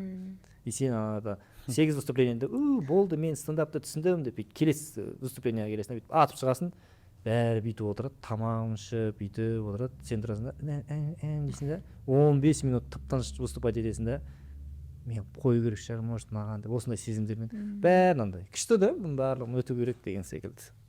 Ол нормальный нәрсе. Мен стендаптағы бір выступлением жайдармандағы бүкіл эфирінен көп. Ешқандай статистика бар. Сен андай жайдарманда бүйтіп айырып есте қалып қойған шуткаң бар ма? Сенің прям аңсаған десе осы шутка дейтін. Жоқ. Өзім жазған шуткалар бар, жайдарманда айырған. Бізде командада ең қатты жұлдыз болған Асхат қой. Асхат подача жағынан, бүкіл жағынан. Танымал болды ғой. Және бізде андай план болған жоқ. Енді кезекте мынау звезда болсын, или мынау звезда болсын. Сол нәрсе жоқ қой жайдарманда. Сендікте болды Асхат тащи деді, значит ол да тащи деді болды. Ол Асхаттан қызғанып, бізге де бүйту дейтін ондай вообще болмапты. Айтпақшы, бағана мен Есеннің екенімді көрдім ғой аэропортта. Кімде? Жақында амандасқан жоқ, андай ұялдым өзімен тұрғаннан кейін. Бірақ Король Лев секілді тұрды ғой. Король Лев қой. Таксиден шыққанда заттардың бәрін алып анандай жерде тұр ғой, қарап қалдым да, қарап қалсам, сразу танып қаламын да. Көзінде очки, бірақ андай осылай тұр ғой. Бүйтіп қарадым да, күлдім да, андай жақындамай қойыңыздар деп. Иә, мен барып құшақтап аламын десем. Мен ол кісі вообще танымайды ғой, зачем мен оған кезде ұят қой. Таниды. Ой, барлығын таниды Есен аға. Ұмытпайды ғой, алдынан шыққан. Біз білмейді деген, біз көрмейді деп ойлайтын бәрін көреді. Осы өте көп шоуларда жүрсіңдер, күшті, қуаныштымын сендер үшін. Бір өздеріңнің іштерінде айтқыларың келетін дүние бар ма аудиторияға? Бір миссиям мен осы нәрсені жеткізгім келеді деген сияқты. Әлде көңіл күй сыйлау, күшті, шаршағанын басу үшін көретін программа жасау деген сияқты ма? Егер әңгіменің авторы айтсын. Жоқ, біз егер мен ол дүниені осы жақында ғана ойландым. Мысалы стендапқа шыққан кезде бізде адамдар, мысалы көп адамдар контентті бөле алмауы мүмкін, дұрыс. Мысалға егер маған мысалы шетелдерден алып қарайтын болсақ, Джимми Фэллон, Tonight Show деген секілді дүниелер бар, иә. Мен ондай жерге барсам, көңіл көтеріп демалып қайтуға барамын. Мен ол жерден ешқандай моральдық дүние іздемеймін. Мен жұмыстан шықтым, шаршадым, апта бойы жұмыс істедім, қой мына жерге барып, маған бүйтіп өмір сүру керек, негізі ол былай деген дүниелерсіз ақ просто барып былай деп демалып қайтуға келдім. Көрдім, күшті болып қалдым, болды, ертеңгісін тұрамын да, қой маған ой азық керек, мен арада бір мықты бір тарихшы бар екен, оның подкастын көрейін деп. То есть ол жерде күлкі іздемейсің, моральдық дүние қарайсың да, мына жерде былай, былай деген психологтардың подкастын көресің деген секілді. Сол себепті менің ойымша, егер күлкілі болып жатып, кейбір астарлы ойлар күлкімен жеткізіліп жатса, ол үлкен плюс. Бірақ егер ондай дүние болмай, бірақ көтерін көңіл күймен жақсы демалып қайтсаң, ол да дұрыс деп ойлаймын өз басым. Бізде бір елді тәрбиелейік, не андай нәрсені айтайық біз дейтін ондай дүние жоқ. Тек қана жұмыстан шаршаған кезде мүмкін бір таксовать етіп біреу күні бойы там немесе бір жерде сатып таңнан кешке дейін отырып бір серігіп қалғысы келеді, ол қосады да миын қатты ойламай просто демалғысы келеді, ол бізді қосады да ей деп күшті болып қайтады. Ол біз үшін біздің миссиямыз мүмкін сол. Иә. Сен не ойлайсың? сондай ойдасың ба? Мен ең бірінші миссиям, мен өзім вообще не комплексованный адаммын да. Вообще андай ұялмаймын. Не закомплексованный адамсың в общем. Иә. Ұялмайсың. Бүкіл комплекстерімді мектеп кезінде жеңіп қойғам. Мен потом барып осознавать еткем жоқпын. И сосын ол өте оңай өмір сүруге. Өйткені сен мектептегі де, универ в целом қандай буллинг болмасын ешқайсысын қабылдамайсың да. И өзің әрі қарай тез қиындап өмір сүріп кетуіңе жақсы. Мен солай ең бірінші миссиям сондай болған. Просто адамдардың комплексін жоғалту. Енді өз комплекстарымнан бірінші мен Өзбекстанда туылғаным. И ол маған вообще проблема болып көрінбейтін. Но мен көп адамды кездестірдім, мен өзімнің ютубымнан сол оралман туралы шыққаннан кейін сондай проблема ма не прям деп сол кезде адамдар бәрі күшті қылып жазады. Потом папа туралы тоже комплекс болды, оны жазды. Ол кезде Өзбекстаннан қарағанда көп адам болды. Сол кезде айттым, папасымен қарым қатынасы қиын адамдар әлдеқайда көп екен ғой оралмандардан. И солай, сосын мен просто осы екеуін, сосын мен просто өзімді қабылдауды деген сияқты. И ары қарай мини-мини миссиялар ғой. Мысалы үшін өмірге жеңіл қарау, проблемаларды шешу, анау мынау дейтін нәрселерді бүйтіп репрессияға кірмеу деген сияқты. В целом сол ұстанымды до конца алып жүру. Ертең адам не әңгіменде, в целом или стендапта әйтеуір бірдеңені көрген кезде де өстіп өмір сүрген ұнайды маған десе, и және солай өмір сүріп бастаса, соны болды, соның миссия. Күшті. Адамдардың комплекстеріне мән бермей өмір сүруіне итермелеу, бір сәл әсер етуе соларға. Өмір бір-ақ рет беріледі. Оны комплексіз сүру керек. Және Шымкентте. Иә. Күшті. Енді ары қарай сұрақтарды мынау карточкалармен жалғастырайық. Ой, бағанды ноқтап ашқым келіп отыр, сен ашпа деп. Ашасың ғой. Біреуінен бастасаш. Біреуін алып былай жауап бересіңдер ғой. Давай. Ал кет, жас үлкені бастасын. Давай. Танымал болудың формуласы бар ма дейді. Саған сұрақ қой мынау. Сөйтіп бір-бірімізге қоямыз ба? Жоқ, танымал болудың формуласы бар ма деген саған ғой сұрақ. Мен танымал емеспін ғой. Ойбай, танымалсың ғой сен. Ойбай, танымалсың ғой сен, танымал болғансың шақырып отыр ғой подкастқа. Мен өзіме мысалы проект ретінде қараймын. Менде мысалға адамдармен маған внимание бөлгенін қаламаймын, менімен фотоға түскенін қаламаймын. Мен өзіме тек қана проект ретінде қараймын. Сахнаға шығатын тілеген басқа, яғни альтер эгом бар тілеген, өзім бар, отбасымен жұмсақ, ол грубый сөйлеспейді, мысалы мен сенімен мә деген секілді айтып отқан жоқпын, бірақ сахнаға шығамда мен өзімнің образым бар, чуть-чуть реалистік көзқараспен өмірде жаңағындай сезімдерге 50% ерік бересің. Тек қана сондай. Және де өз-өзіме кішкене қатыгездеу, сондай адамның образында, бар ғой адамдар сондай. Сондай адамның образында шоу, мысалы, біреумен ұрысуы мүмкін, сахнада отырып алып, қырылуы мүмкін, бірдеңе деген секілді. Мен шынымен қорықтым ше, сондай болып шықса ше. Тілеген сенмен мысалы бірінші рет отырмын ғой жаныңда.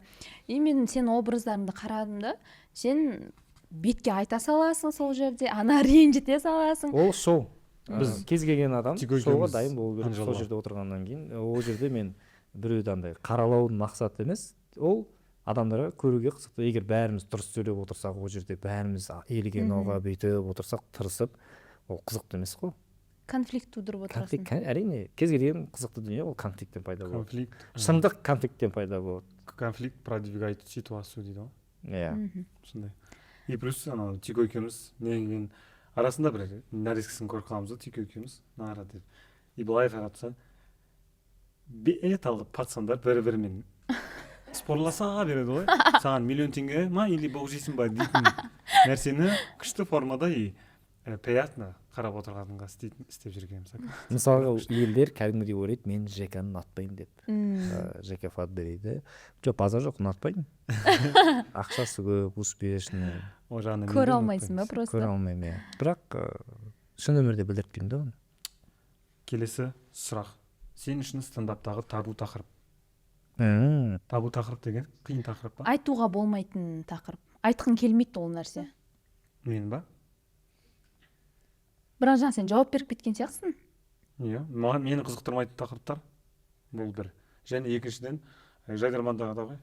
Дін және политика қозғамаймыз дейді. Тіпті солай болғанның өзінде менің ойымша сен ол дүниеге просто өзің әлі санаңмен жеткен жоқсың. Иә. Мүмкін ертең 40 жаста аңсаған ондай дүниелерді айтып тұруы мүмкін.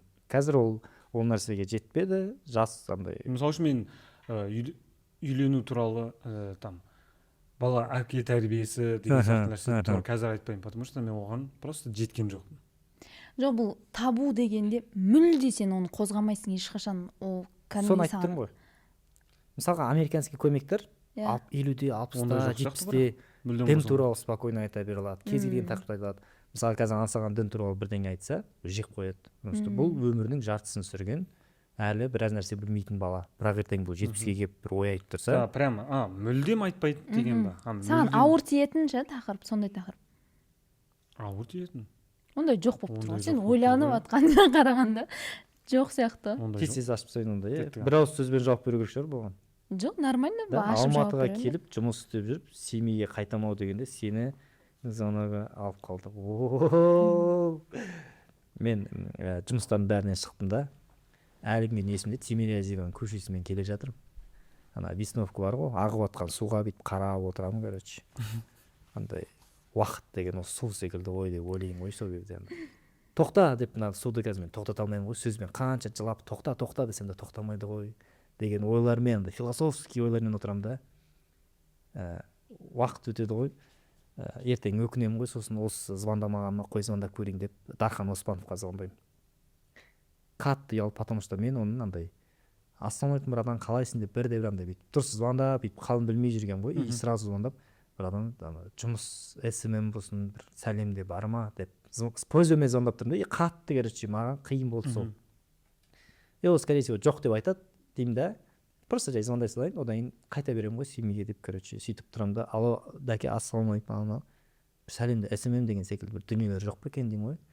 Да, вроде іздеп отқан, қазір сұрай салайыншы дейді да, короче, и қазір звондаймын дейді да, 2-3 минуттан кейін контактысын жіберемін қазір, соған резюмені жібере сал дейді, сонда резюмемді жіберемін, 5 минуттан кейін ана СММ бастығы Кира бар ғой, звондайды, все, завтра приходи бірдеңе дейді, короче, сөйтіп собеседованияға барамын. Ты нам давай подходишь, стажировка тогда 3 күн дейді, Сахамен стажировка өтемін 3 күн, сөйтіп жұмысқа ілініп кетемін, короче, просто қалып қоямын ғой. Пожалуйста. Дархан Оспановқа әлі күнге рахметін айтамын. Онда мен де бір рахмет айтып жүрмін ғой. Мен сәлемді істеп жүрген кезде, сен 18-де қашан кірдің? 20-да. 20-да ма? Соңында. Иә, мен 18-де кірдім ғой. Сол кезде сөйлей беретін сәлемді ше. Просто бүйтіп айта беретін. Сен қазір да сондай едің ғой. Иә. Қазір и ойлап, ол кезде де сондай едім да, бірақ и плюс лицоң жоқ, дымың жоқ. Просто бір левый бала келіп сөйлей береді дегенде кішкене нервқа тиеді ғой. Сол кезде ойлаймын, сен пулемет сияқтысың дейді да, тие ма, тимей ма, айта бересің деп. Мен сол кезде айтамын, қояйын ба деген, жоқ деген. Потенциалымды тоқтатпағаныңызға рахмет. Күшті. Сенің ең үлкен мақсатың не? Мысалы, әншілер арена жинау дегенді мақсат етеді дейді. Менің ең үлкен мақсатым бұл стендап комик ретіндегі сұрақ қой. Иә, стендап комик ретінде. Аяулы жар ретіндегі сұрақ. Жоқ, 2027-де республика сарайын жинау. Қазір де жинай алып тұрсың ғой. Просто оған материалын сондай болып тұр да. Бұйыртса 2027-де республика сарайын жинаймын. 26-да емес. 26-да? 26-да мен әлі үйленбеймін ғой.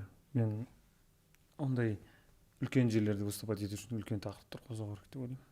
Ол кезде 27-де бұйырса. Сен сонда үйлене сап 27 сонда 8 ай примерно, иә, плюс-минус 8 ай отбасылық өмірдегі дүниені айтасың ба сонда? Жоқ, қара, мен осы жыл күзде үйленемін, келесі жыл күзге дейін 1 жыл жатамын. Шығарып тұрмын ғой, десе есептеп. бір жылдықты не түсініп үлгересің бір жылда? Может, мен 2-3 баласы бар әйел аламын. Уже көп балалы әке Онда боламын. смело. келесі тілегенде. Семейге танымал бір қатты дайындап алған екен. Семейге танымал бірінші подъезд деген команда қазір қайда дейді. Бірінші подъезд деген команда, мен андай ғой, зеленыймын ғой. Бірінші курста андай. Бірінші курсқа түспей тұрып, бакалаврға түспей тұрып, мектепте біреудің әзілдерін ойнайсың, одан арасында бір чоста бір тычкалар болса, сондайларды жазасың. Әрі кетсе, сөйтіп бірінші курсқа түскен кезде балалармен танысып, бір командаға кіріп, Бағдат Амангелді деген серілер жайдарман тобын білесіз бе? Соларды соны құрған адам ғой, серілер тобын. Сол адам мен бізге жүріңдер осындай дүние істейік деп бірге бірінші подъезд дегенді жасап, сол кезде мен алғашқы рет әзілдер жазып бастап, сол кезде Бағдат Амангелді сенде бірдеңе бар, давай деп мен жанына алып бірге жазатынбыз, сөйтіп жазғанбыз бірінші подъездбен. Қазір қайда деген сұраққа, қазір балалар каждый өз тірлігімен, мен өнер жолын до конца кеттім. Балалар біреу мұғалім, екеуі мұғалім, біреуі жаңағы қызметкер, лауазымды, сондай. Сен ең алғашқы командаң осы? Бұл ең алғашқы менің официальный үздік. Аты бірінші подъезд ба? Бірінші подъезд. Өте жақсы болған екен. Иә, креативный. Бізге сұрамақ қойыңдар.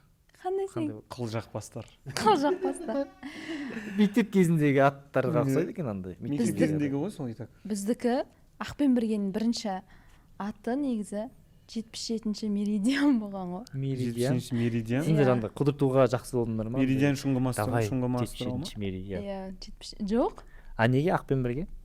Ақпен бірге ақ нәрселермен деген. Сосын ана Молданазардың Ақпен бірге сол деген өлеңге әні сол кезде хит болыпты. Еще киіміміз де тек ақ түсті ғана таба алдық та сол кезде. Киімімізге де сәйкес келіп тұр. Неге Ақпен бірге десе, ақ нәрселермен біргеміз деп жауып жібергенге әдемі деп сөйтіп қойып алғанбыз ғой. Жайдарманның екінші толқыны ма, үшінші толқынысынар қоясыңдар примерно, иә? Жаңағы көз тимесін болды, одан кейін беріңкін келе 2009-2010-дар ма, 11-лер, Назар аудар, Альянс, одан кейін сендер үшінші толқын, жаңағы Рудный, Ақпен бірге. И сол эпохадағы ең үздік қыздар командасы сендер ғой, иә? Менің ойымша. В целом тарихта өзі бір топ-5 қыздар, топ-5 дегенге жетпейді екен қыздар, топ-3. Қандай қыздар командаларын білесің мысалы? Еркетай. Ұлдар емес. Ұлдар емес. Ақпен бірге. Өз кезінде жаным болды. Сол Иә, жаным. Демеушіміз болашақ. Саналады шығар. Демеушіміз болашақ саналады. Демеушіміз болашақ деген харизма сахнан бежаны шығып кететін. Қазір сол демеушіміз болашақтағы әпкелер шығып жатқан көріп жатсыңдар ма? Тредстан ба? Ана Уайт. Ана Уайт деген Тредстан ба? Басқа нәрсе ойладың ау деймін. Ана Уайт деген команда болып қайттан сезонға кірген ғой. Да. Бірақ полный составпен емес. Әртүрлі недегі күлтегіндегі. Сосын кім Дана бар ішінде, Дана Гүл. Жоқ, кім ғой? Дарында ойнаған. Дарында. Таңшолпан ғой, мен ұмытқан сол Таңшолпан. Таңшолпан деген қыз ба? Таңшолпан. Қатты ғой, мен ондай егер жекен қалай күлкілі, жекен сөйлегені күлкілі, Таңшолпан да солай қатты күлкілі ғой. Қатты фразалары, паузалармен жүртады. Ол қыз стендаптан көрін, стендапқа шығып жүр ғой. Иә, Астанада шығып жүр. Астанада, Алматыда шығып жүр. Ол қыз өзі андай сондай табиғатынан күлкілі да. И стендапқа шыққанда қатты күлдім ондай әзілдері. Интонация, пауза барлығы күлкілі болғаны өтте. Қазір Абибастағы кім Темірлан стендапқа шығып жатыр.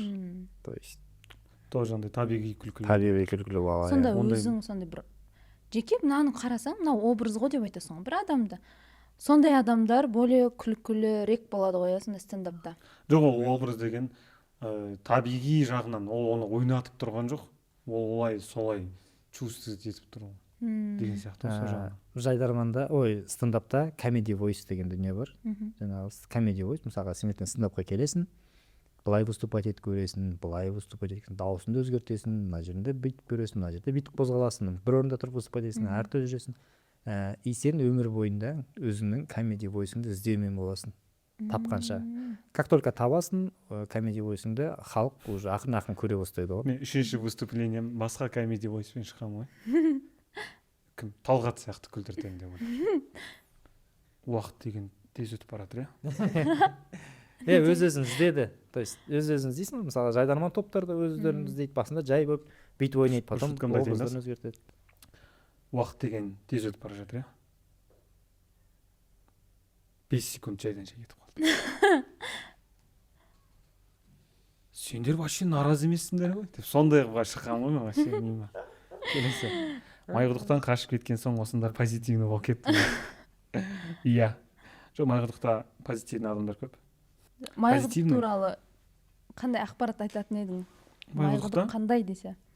Қандай еді дегенге айта аламын. Қазір уже күшті, тамаша болып кеткен. Қандай еді дегенде бір көшеде подросток бір 4 баланы көресің да, әртүрлі жоқ. Ана жақтан бір көрдіңіз, соң екеуін деп шақ болдың. Екеуінде болмайды, мен болмайтындарын қатарынан. Өйткені мен көп таяқ жейтін.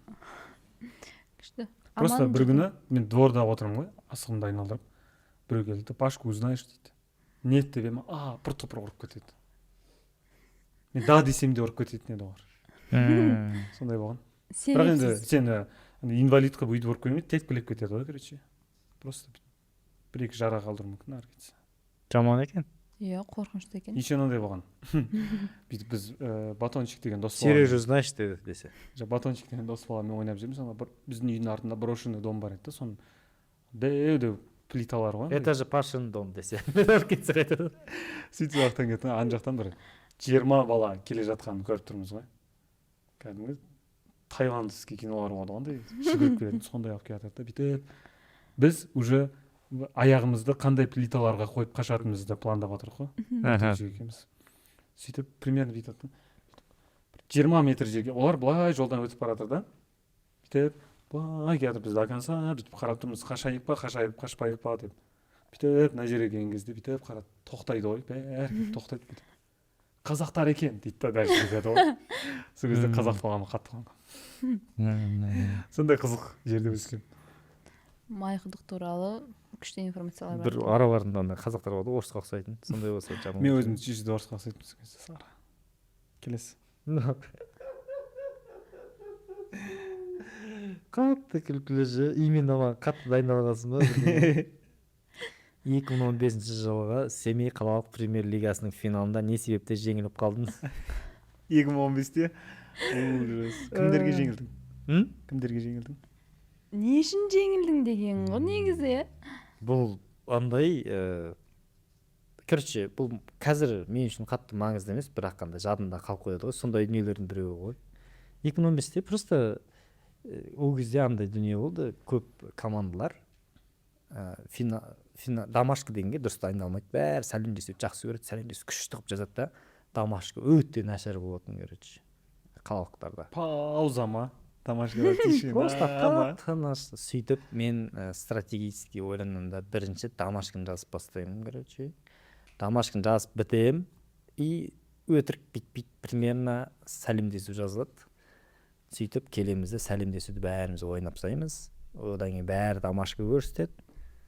Дархан Оспанов редактор. Келеді, тілеген ренжімес, сен Дамашқыға нормальный, қалғандар онша емес дейді, біз команда. Бірақ сенікі нормальный деп, бәрін қалдыра алмаймын дейді да, тек қана сәлемдесу қалдырады. Нашар болып жеңіліп. Бәтшат болып жеңіліп. Нешінші орын алдың ол кезде? Білмеймін, үшінші орын алдым ба. Обидно екен ол бірақ. Иә. Сонда сол үшін жеңілген. Сосын премьер лиганың премьер лигада ма? Полуфиналында қатты жыртқан Дамашқы болды, сол Дамашқы сосын. Пайдаға асты бәрібір түбінде. Түбінде, иә. Сразу оқисың ба? Аңсаған. Просто оқи салайын, тез. Дархан Оспановты кешірдім де. Әрине кешірдім, ол жуып шайды ғой, жұмысқа кіргізіп мені Алматыда алып қалып десем. Ойыншық аппаратынан жеңіп алған ойыншықтармен не істейін деп жүрсің? Мен уже біразын таратып салдым. Мен бір жерге баратқан кезде, бір кішкентай баласы бар қонаққа баратын кезде, сол кезде всегда собой алып аламын да, бүйтіп бір екеуін. Сөйтіп сыйлап жүремін. И плюс мен хозяйкамның да кішкентай баласы бар. Ол бірінші этажда тұрады, арасында бірдеңелер сұрау керек болған кезде сол кезде бір екі ойыншық. Сен прям андай көрсең, вот көрсем ойнай беремін. тоқтап ойнаймын, самокатын паузаға қойып тұрып ойнаймын ғой. Вот осындай кезде әйелі керек шығар, наверное. Мен де жақсы көремін қатты, мен барамын. Жоқ, мен ары кетсе 500 теңге құртамын. Мен анау лимит бар өзі. бір ойынна 300 теңгеліктер дегендерді ойнаймын. 100 теңгеліктер тауып аласың, солардан. 100 теңгеліктерді ойнаймын. Иә, дұрыс қой. Ал 200 теңгеліктерден екеуі или үшеуі ғана ойнаймын. Мен ойнайын деймін да бүйтіп, әйелім тұрады, қумаш вообще позволить етпеші дейді, сен жарайды деп кетіп қалғанда өзім жалғыз келгенді күтіп жүремін сосын. Жиі жеңіп аласыңдар ма? Мен жиі жеңіп алатын, бірақ қазір уже некачественно болып кетіпті аппараттар. Аппараттар алдаймын. Ең қызығы бір история болған. Мен бір жерден черепашки ниндзя ұтып аламын ғой. Потолога әдемі. Прям анау качественный ойыншық енді. Соны ұтып аламын. Сөйтіп келесі күні стендаптан кейін бір бала брат кеше менің аппаратымнан ұтып алдым ғой, құтты болсын деп видеосын көрсетеді, мен ойнап. Бізге айтатын, молодец брат, жақсы ойыншықтар қойып қойыпсың. Жоқ, жоғарыдан түсіріп тұрады, соны көрсетіп масаған сонда. Сөйлесе бүйтесің ба? Эмоциямен ба? Бүйтіп ойнаватсың да, ана тасбақа ұнатып алғанда. Бүйтемін ғой, бүйтіп алып. Қызық қылған бір максимально. Мүше бар ма? Бірақ потолок андай өте качественный еді. Күшті. Күлкілісін. Менде екі сұрақ қалды, сенде ше? Біреу. Оқы сен біреуін. 1000 адамдық жеке концертке материалды жазып алмай, тек тақырыптарын жазып шығу дұрыс па? Мен ана достық қауға сөйтіп қалып ғой. Иә, негізі олай дұрыс емес. Бірақ солай өткізген бір концерт. Сен сонда барлығын прям есте сақтау қабілетін күшті жаттап алып тұрсың ба? Жоқ, мен ана нәрсеге сенем. Если мен 100% жазып алсам, мен соны жазған нәрсемді оқып берген адам болып. Мен ол ал стендап деген ол импровизация, андай күшті бірдеңелер сөз, келесіде сен басқаша сөз тауып саптауыңмен шығып кетуің мүмкін деген сияқты нәрселерге сенем. И ол нәрсеге негізі дұрыс емес сенген, негізі жазып шығу керек. Иә, мен негізі ансағымен келіспеймін деп айтайын деп отырмын. Просто айтқан саған айтып тұрғаны, біреу импровизация, біреу стендап. Стендап деген ол белгілі бір формулалармен жазылған әзіл. Сен бүйтіп тыңдап отырасың да, история бір жерге жылжып жатыр и бам, күлкілі. То есть сен қарайсың да, мастерствосын көресің, не деген мықты стендап көрмек. Бізде ансаған стендапта жақсы жазады и өзінің харизмасы бар, өзі тәрбиелеп өсірген ба, табиғи ма білмеймін, потому что бертін келе ғана танысып жүрміз ғой. Бірақ импровизациясы анандай ғой, ұйықтап отқан залды алып шығып көріс, патыр күл. Мен сол кезде Талғат маған келіп айтты ғой, анау дейді, 9 адам концерт берейін деп жатыр, 15-ақ минут материалы бар дейді ғой, қалған уақытты просто импровизациямен бұрқыратып шыққан. Мықты. Өте мықты. Ол кезде ондай прям бәрі импровизация болған жоқ енді. Мен өзімнің тақырыптарымды білем айтатын. Вот мен мынаны айтам. И соны айтып бастаған кезде бүйтіп келеді ойында бірдеңелер. Бүйтіп біреу қатты күліп қалады да, сенде болмады деген сияқты бүйтіп. Былайынан негізі примерно білдім не айтатынымды. Бірақ точно білген жоқпын не айтатынымды. И плюс сол тексерілмеген болды да, мен ол кезде тексерілмеген материалмен шығып кеттім да. Мен ойлағаным ғой былай, бүкіл қалаларды аралап сөйтіп материалымды давить етіп келемін да, Алматыда берем деп. Но басқа қалалардың продажасы слабый болады, онда мен бірінші Алматыда жасаймын да. Бүкіл қалаларым лучше жақсы өтсін чем жинап кеп мына жақта бергенше деген. И сөйтіп істегеннен бір ой бекер істедім ғой деп өкініп қалған кездерің болды ма? Просто жазып алдың, шығып кеттің, қатты дайындалған жоқсың, өзіңе сендің и қателесіп қалып дайындала салуым керек деген ой болмады. Жоқ, ондай мен всегда дайындалып шығамын. Ол бағанағы нәрсе ол қосымша ғой, иә, дайындалмай шықтым деген сөз емес. Мен ана 15 нәрсе жазып алдым ба, 15-іне прям дайындалып алдым. Ол бүйтіп мынаны айтамын, мынаны білем. И сосын, но в целом материалдың өзі 20 минут шығар, но мен 20 минутқа идеально дайындалып шықтым. Қалған 40 минутын өзім бүйтіп заполнил, и как будто мен 20 минутты мысалы үшін 3-ке бөліп тастайсың ғой. Иә. Сөйтіп, и как будто 60 минут бойы күлкілі болды. Ал сенде барлығы арнайы жазылып, дайындалып, жатталып шығады. Егер стендап болса, егер импровизация болса, импровизацияда залмен сөйлесесің, уже дайындалып керек жоқ, тек адам ретінде шығасың. Мен импровизде диктофонды ғана қосып шығам болды. Ондай керек емес. ал былай білмеймін, мен ана нәрсеге сенемін. Әр выступать еткен кезде әртүрлі выступать етемін. Біреуінде біреу мына сөз басқаша айтамын, мына сөз басқаша айтамын деген сияқты. И солай әлі күнге дейін мен бір сөзден ғана жазып аламын тақырыптарды. Одан да күшті нәрсе шығатынына сенемін сахнада. Сахнаның құдіреті бөлек. Сахна алдамайды, короче. Солай. Сенде мысалы арзан психологтарда отырасыңдар ғой. Сол кезде оның барлығы прям дайындалған ба, алдын ала жазылған ба, әлде сол жерде шығып отыра ма барлығы? Жоқ, адамдар кәдімгі билет алып келеді ол жерге. Ол Адамдар билет импровизациялық алып келеді, микрофонды қолдарын кім көтеріп тұр, давай сен деп просто проблемасын айтып бастайды, и біз сол жерде отырып просто диалог қой, үш адамның диалогы ол жердегі. Бұл ол жерде ешқандай дайындық жоқ. Оғанда ештеңе жазып шықпайды. Бір сөзде деген сияқты. Не әңгімеде де солай. Бірақ не әңгімеде біз бір-ақ сөз оқып шығамыз. бар ғой. Бір-ақ сөз оқып шығамыз, ол сондағысы. Андай финансовый грамотность дегенді қарайсың да, бүйтіп шықпайды. Мен в основном сол съемканың алдында ғана оқығанды дұрыс деп санаймын өзіме. Балдар дайындалады енді біз примерно дайындалуымыз мүмкін, аңсағанда біз шектемейміз ешқалай, себебі болу керек арамызда андай спокойно отыратын деген секілді. В основном мен ғой напрягпен, менде бәрі под контролем болған, өзіме ұнайды, короче. Қай жерде тоқтау керек, қай жерде конфликт болмау керек, соның бәрін решать етіп отыратын Тико. Бізге бәріміз руль ұстап отырады ғой, короче, Тико, иә. Иә, мен адамдар настроениесін жауап берсем болды. Күлдіртпесем, мынаны күлдіртпесем болды. Бүйтіп елкаға ілетін жасы андай домалақ шариктар бар ғой. Мен сол елканың основной осы кісілер. Дұрыс бағытта кетіп барамыз ба, что-то не то кетіп барамыз, мына жаққа қарай өту керек па деген дүниелерді бүйтіп тоқтатты да, жігіттер мынандай сұрақ деп сөйтіп әкетіп отыру ғой. Ондай да керек, әйтпесе бәріміз не ете алмаймыз да. Иә. Сол үшін.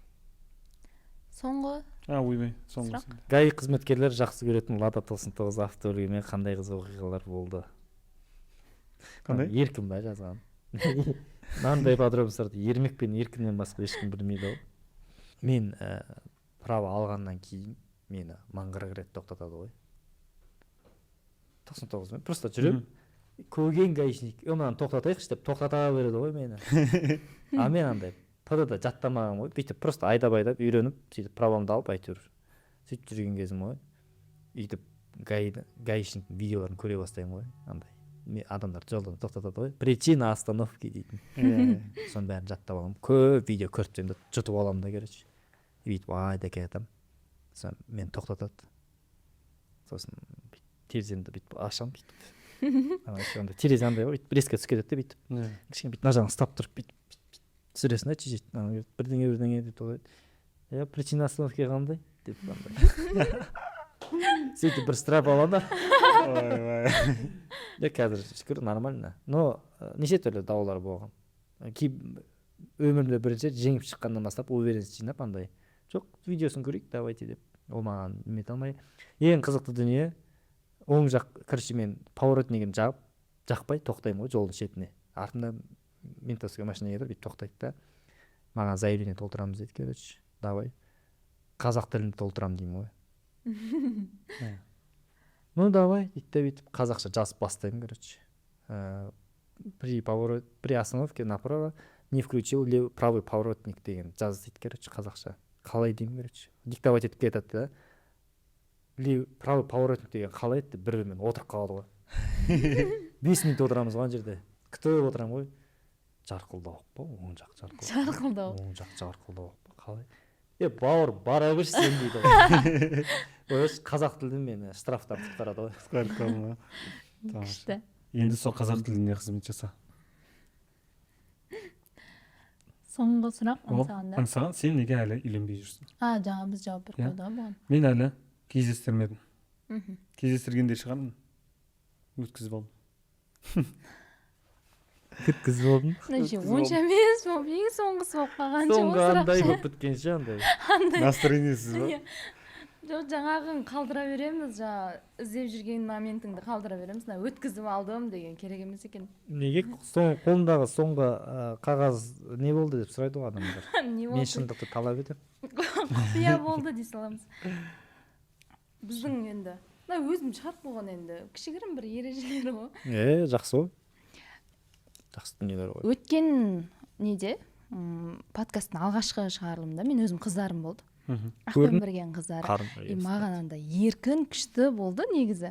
Бүгінде жақсы, орташа еркін болды. Орташа 4-4 алдыңдар. Иә. Бірақ бәрібір бір сәл іште қобалжу болады екен негізі. Бұдан кейін енді қонақтың, мысалы, сендер не ойлап отырсыңдар, ары қарай не болады деген нәрселер кәдімгідей сәл алаңдатып қойды мені. Өткен жолы олар бір сұрақ қойып кетті келесі қонақтарға. Олар білмейді бірақ кім екенін, бірақ сендерге арналған бір 2 сұрақ бар, Ботагөз бен Бақытнұрдан. Давай. И сендер де келесі қонаққа тура сондай бір 2 сұрақ қойып кете аласыңдар. Бірінші аңсағанға қояйын, не сұрақты? Сүйген адамың үшін жасаған ең батыл қадамың, немесе жасағың келетін қадамың ең батыл? Тым бұған қатысы жоқ па, сен жауап бере саласың ба? Білмеймін, жасаған батыл дейтін. Батыл қадамдарға не жатады? Жоқ, таңғалдырған, прям сол үшін рисковать етіп жасаған затың, жақсы көретін адамың үшін. Рисковать етіп емес, таңғалдырған бар енді. Бір таңғалдырған бар. Бір қыз осындай ойбай бір достарым мына жерге кетіп бара жатыр, мен бара алмайын деп тұрмын, андай деп. Шетелге кетіп бара жатыр, мен мынау деп. Сол кезде мен бар келдім десе. Таңғалдырып па? Сол кезде қанша деймін ғой. Вот мен короче 700 деп. Мен сол кезде болды, маған счетный оплата жіберсін, өзім істеймін деп. Сол кезде өзімді де таңғалдырған. И ол кісіні де таңғалдырған. Қазір сол шешімің үшін жоқ, өкінбеймін. Өкінбейсің ба? Неге өкінбейсің? Содан өмірге өзіме керек емес адамды 700 теңгемен беріп алдым. Ол может одан да қымбат ақша кетеді той кісіге. Сол моментте ол саған күшті эмоция сыйлады ғой. Маған, саған да, оған да. Саған үшін жынды екенсің деп. Риза болып жүрген шығарсың. Білесің ба, енді болашақ уақытта, алдағы уақытта по-любому бұйырса отбасы құрып үйленесің ғой. Осы подкастты әйелім көріп қалады ғой. И осы кезде сол 700 мың қайда? Бізге де құрт деп айтатын болады. Сол үшін артық 700 салып жіберемін қалтама. Бетіңе басып жүрейін деп тұр. Бетіңе басып жүреді ғой, өмір бойы. Ол баса берсін. Жоқ, негізі қыздар сондай емес қой, бір нәрсені күлкілі просто. Ол отбасылық өмір деген андай отбасылық приколдар ғой. Иә, іліп аласың да, соны айта бересің. Мына прикол болып қалып қоймасын өмір бойы. 700 мың теңге ма? 730 мың теңге. Иә, 730. Ужас. Тілегенге сұрақ. Қазіргі өзіңе көңілің толады ма? Мүлдем толмайды. Мүлдем түсінем. Төмен деңгейде жатқанымды, әзіл жағынан болсын, барлық жағынан болсын. Андай, именно ол шығармашылық жолда айтып отырмын. То есть отбасылық өмірде шүкір бәрі нормально деп ойлаймын. Мен тек қана қазір шығармашылық жолда айтып отырмын. Каждый концерттен шыққан сайын өз-өзіме көңілім толмай, өзім ойлағандай істей алмай, сондай дүниелермен сөйтіп шығамын ғой. Өсу керек, оқу керек, көру керек әлі. Ол нәрсе бәрібір алдағы дамуыңа. Егер барлық нәрсеге көңілім толып, андай күшті болып тұрсаң, наверное, уже қызықсыз болып айналыспай кетер едім көп нәрсемен. Бірақ 2015-тегі тілегенге қарап былай салыстырсаң, әлде қайда красавчик. 2015-тегі әдемі, сапалы киімдер киетін, любой андай күшті қымбат стеклянный спрайтты уайымдамай ішетін, стеклянный кола алып ішетін, ақшасы бар, қысылмайтын, жаңа салоннан алған көлікпен жүретін тілеген ғой. 2015-тегі ладамен жүрген тілегеннің күшті. Аңсаған сен көңілің тола ма? Көңілім? Иә, көңілім толады. Жұмысыма. Көңілім толмайды деген ондай емес. Бүгінгі бір ситуацияны айтайын да. Бұрын мен либо суп, либо панини жейтінмін.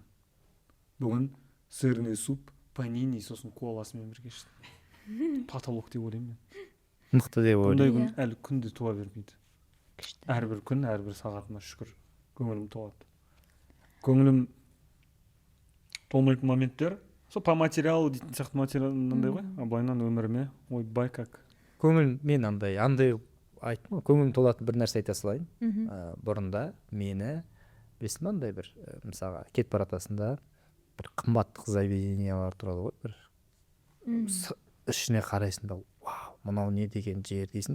Менде бұрында мүмкін 4-5 жыл бұрын ба, 3-4 жыл бұрын ба қорқыныштар болатын. Мына жерге мен не достоймын, мына жерге мен кіріп тамақ ішіп қазір ішпеймін деп айналып өтетін ондай жерлерде. Қазір мына жер жақсы екен деп әйеліммен мысалы кетіп бара жатқан кезде мүмкін мен ол жерге кіріп 35-40 мың теңгеге тамақ ішіп кетуі мүмкін. Ондай қатты дүмін емес, дәмді болмауы да мүмкін.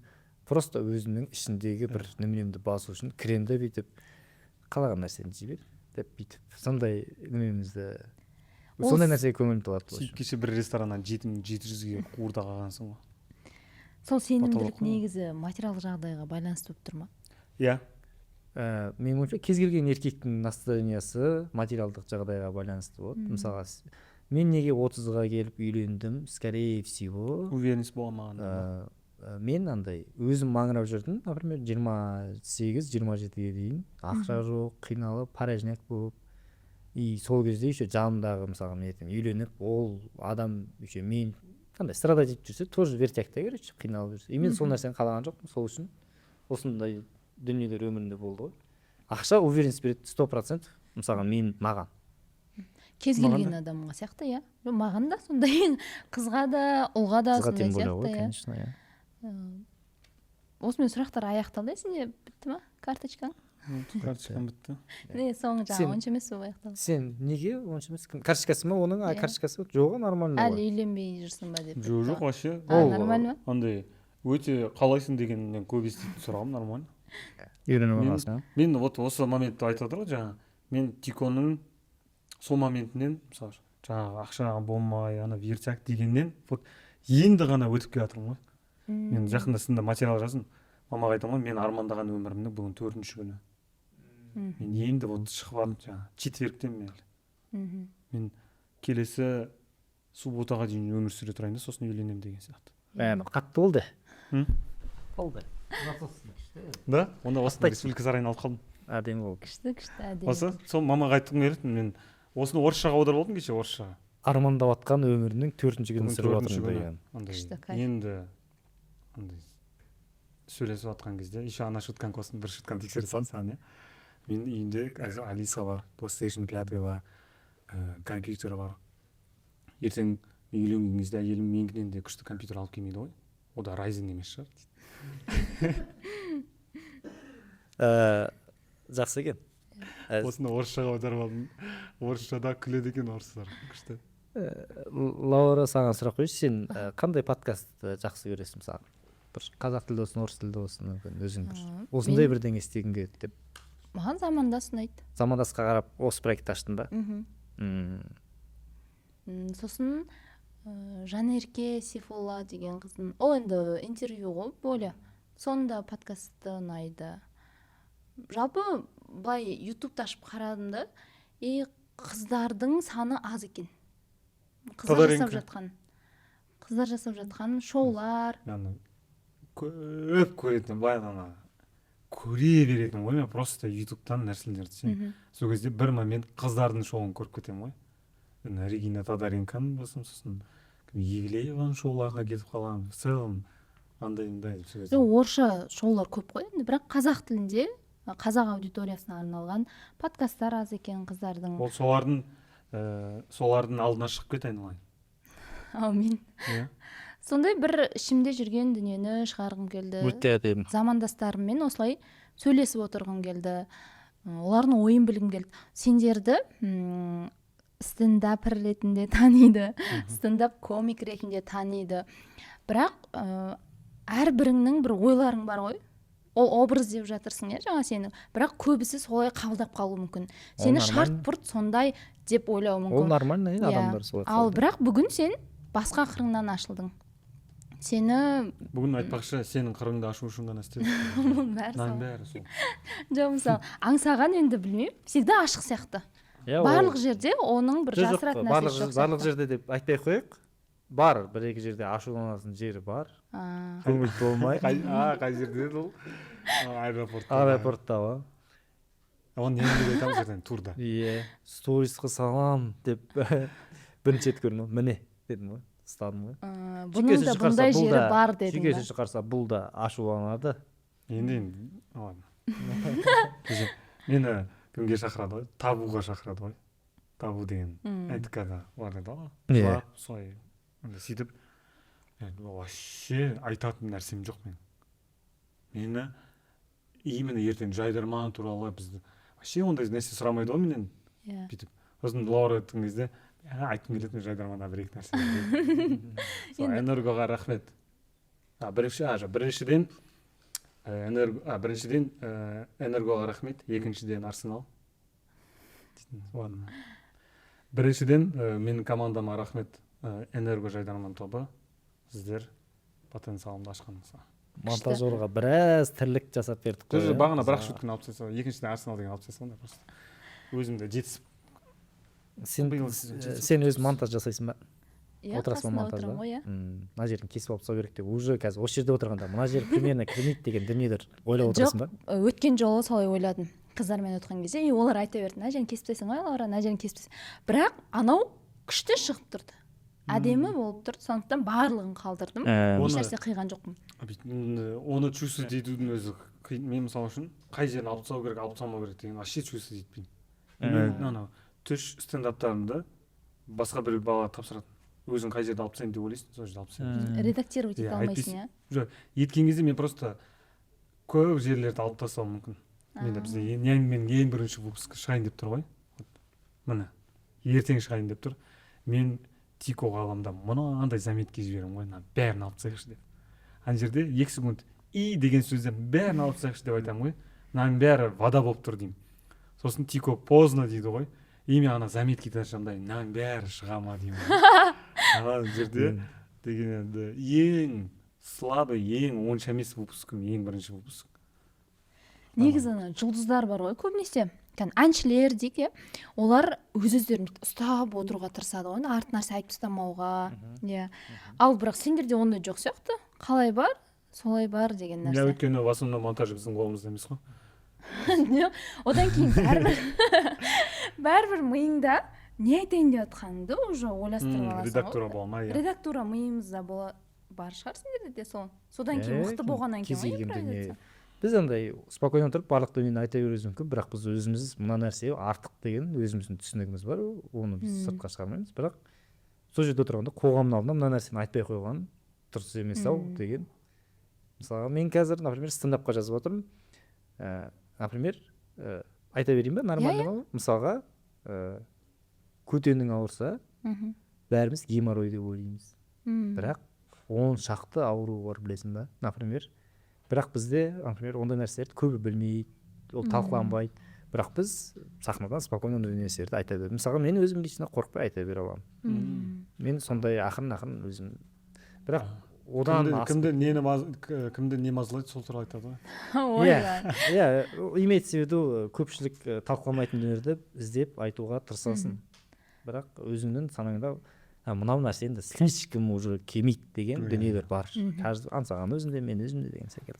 Бүгін артық мынаны атса керек деген нәрселер болды ма сендердің ойларыңша? Жоқ, жаңа ана екінші Арсеналды ғана алып тастайсың. Жоқ, былайынан бәрі күшті болды. Білмеймін. Где-то 14-ші минуттан бастап бәрін кесіп тастасаң. Тек сол ғана қалады. Егер аңдамай сөйлесек, ауырмай өлетін біз. Негізінде байқасан, қазір білмейсің қай жерден. Иә, сен ұстап алатынын білмейсің. Ол нормально кете береді. Иә, қанша жыл абыроймен жүрген адамдардың өзін бір сәтте быт-шытын шығарып тастап жатыр ғой әлеуметтік желіде. Рахмет жігіттер, келгендеріңе. Шақырғаныңа рахмет. Саған рахмет. Өте ең үлкен еңбек, жемісін көре бер. Мен өзім андай подкаст түсіріп, сөйтіп тоже бастап сөйткен адам ғой. Андай қонақты, просто қонақты шақырудың өзі вертяк. Біреуге жазып, келе аласың ба? Ол не знаю, келем, келмеймін. Момент жақындағанда келе алмай қалдым деген стресс қой, бәрі стресс, сол себепті. И плюс ол қонаққа мынандай дайындық мынау, иә, сондық. Бұл енді ізденіс. Мотивацияң сөнбесін, жобаның көп просмотр жинай берсін. Егер көріп отырсаңыздар, осы жерге дейін келіп отырсаңыздар, или басына кесіп салу керек па білмеймін. Лайк, хотя бы коммент, чтобы жасап жатқан адам и подписка чуть-чуть болсын о деп андай күш береді да, әрбір просмотр бүйтіп ашқа обновить еткен кезде 4000 5000 өсіп жатса, блин, жасау керек дальше деген күш береді. Сол себепті тоқтамай лайк. как раз вот қараңдар, бес саусақ бірдей емес қой, иә, біреуі лайкқа, біреуі комментарийға. Пожалуйста. Енді сендердің соңғы келесі қонаққа айтатын сұрақтарың. Мен күшті сұрағым бар екен. Менің сұрағым бар келесі қонаққа. Идеальный күніңді айтып бер. Қысқа. Күшті. Тамаша. Әдемі, иә. Көреміз да, таңертең тұру дейді. Біреуге сұрақ қою керекпін ба? Жаңағы Тико саған қандай сұрақ қойды? Өзіңе көңілің тола ма? Иә, көңілім тола. Ал сенің ше деп обратно саған қойып жүрсің. Тек сондай қоя берсең. Онда сұрақ демей қойын, андай ұсыныс па білмеймін. ChatGPT-де ашасың да, өзіңнің аты жөнін жазасың да, бұл кім деп жазасың. И сол жерде шыққанды оқып бересің дауыстап. Тамаша. Иә, күшті. Күшті екен. Ештеңе шықпауы да мүмкін ғой, иә. Просто не шығады, соны оқып беру керек. ChatGPT-мен сөйлесіп жүрсең, ішінен шығады. Иә. Күшті. Рахмет келгендеріңе. Құрметті көрермен достар, Лаурамен подкастының кезекті шығарылымы мәресіне жетті. Бізбен болғандарыңызға рахмет. Қош, сау болыңыздар. На хабаре, everybody. На связи. Рахмет. Рахмет. Тамаша болды. Тамаша болды. Тамаша бұның бәрі.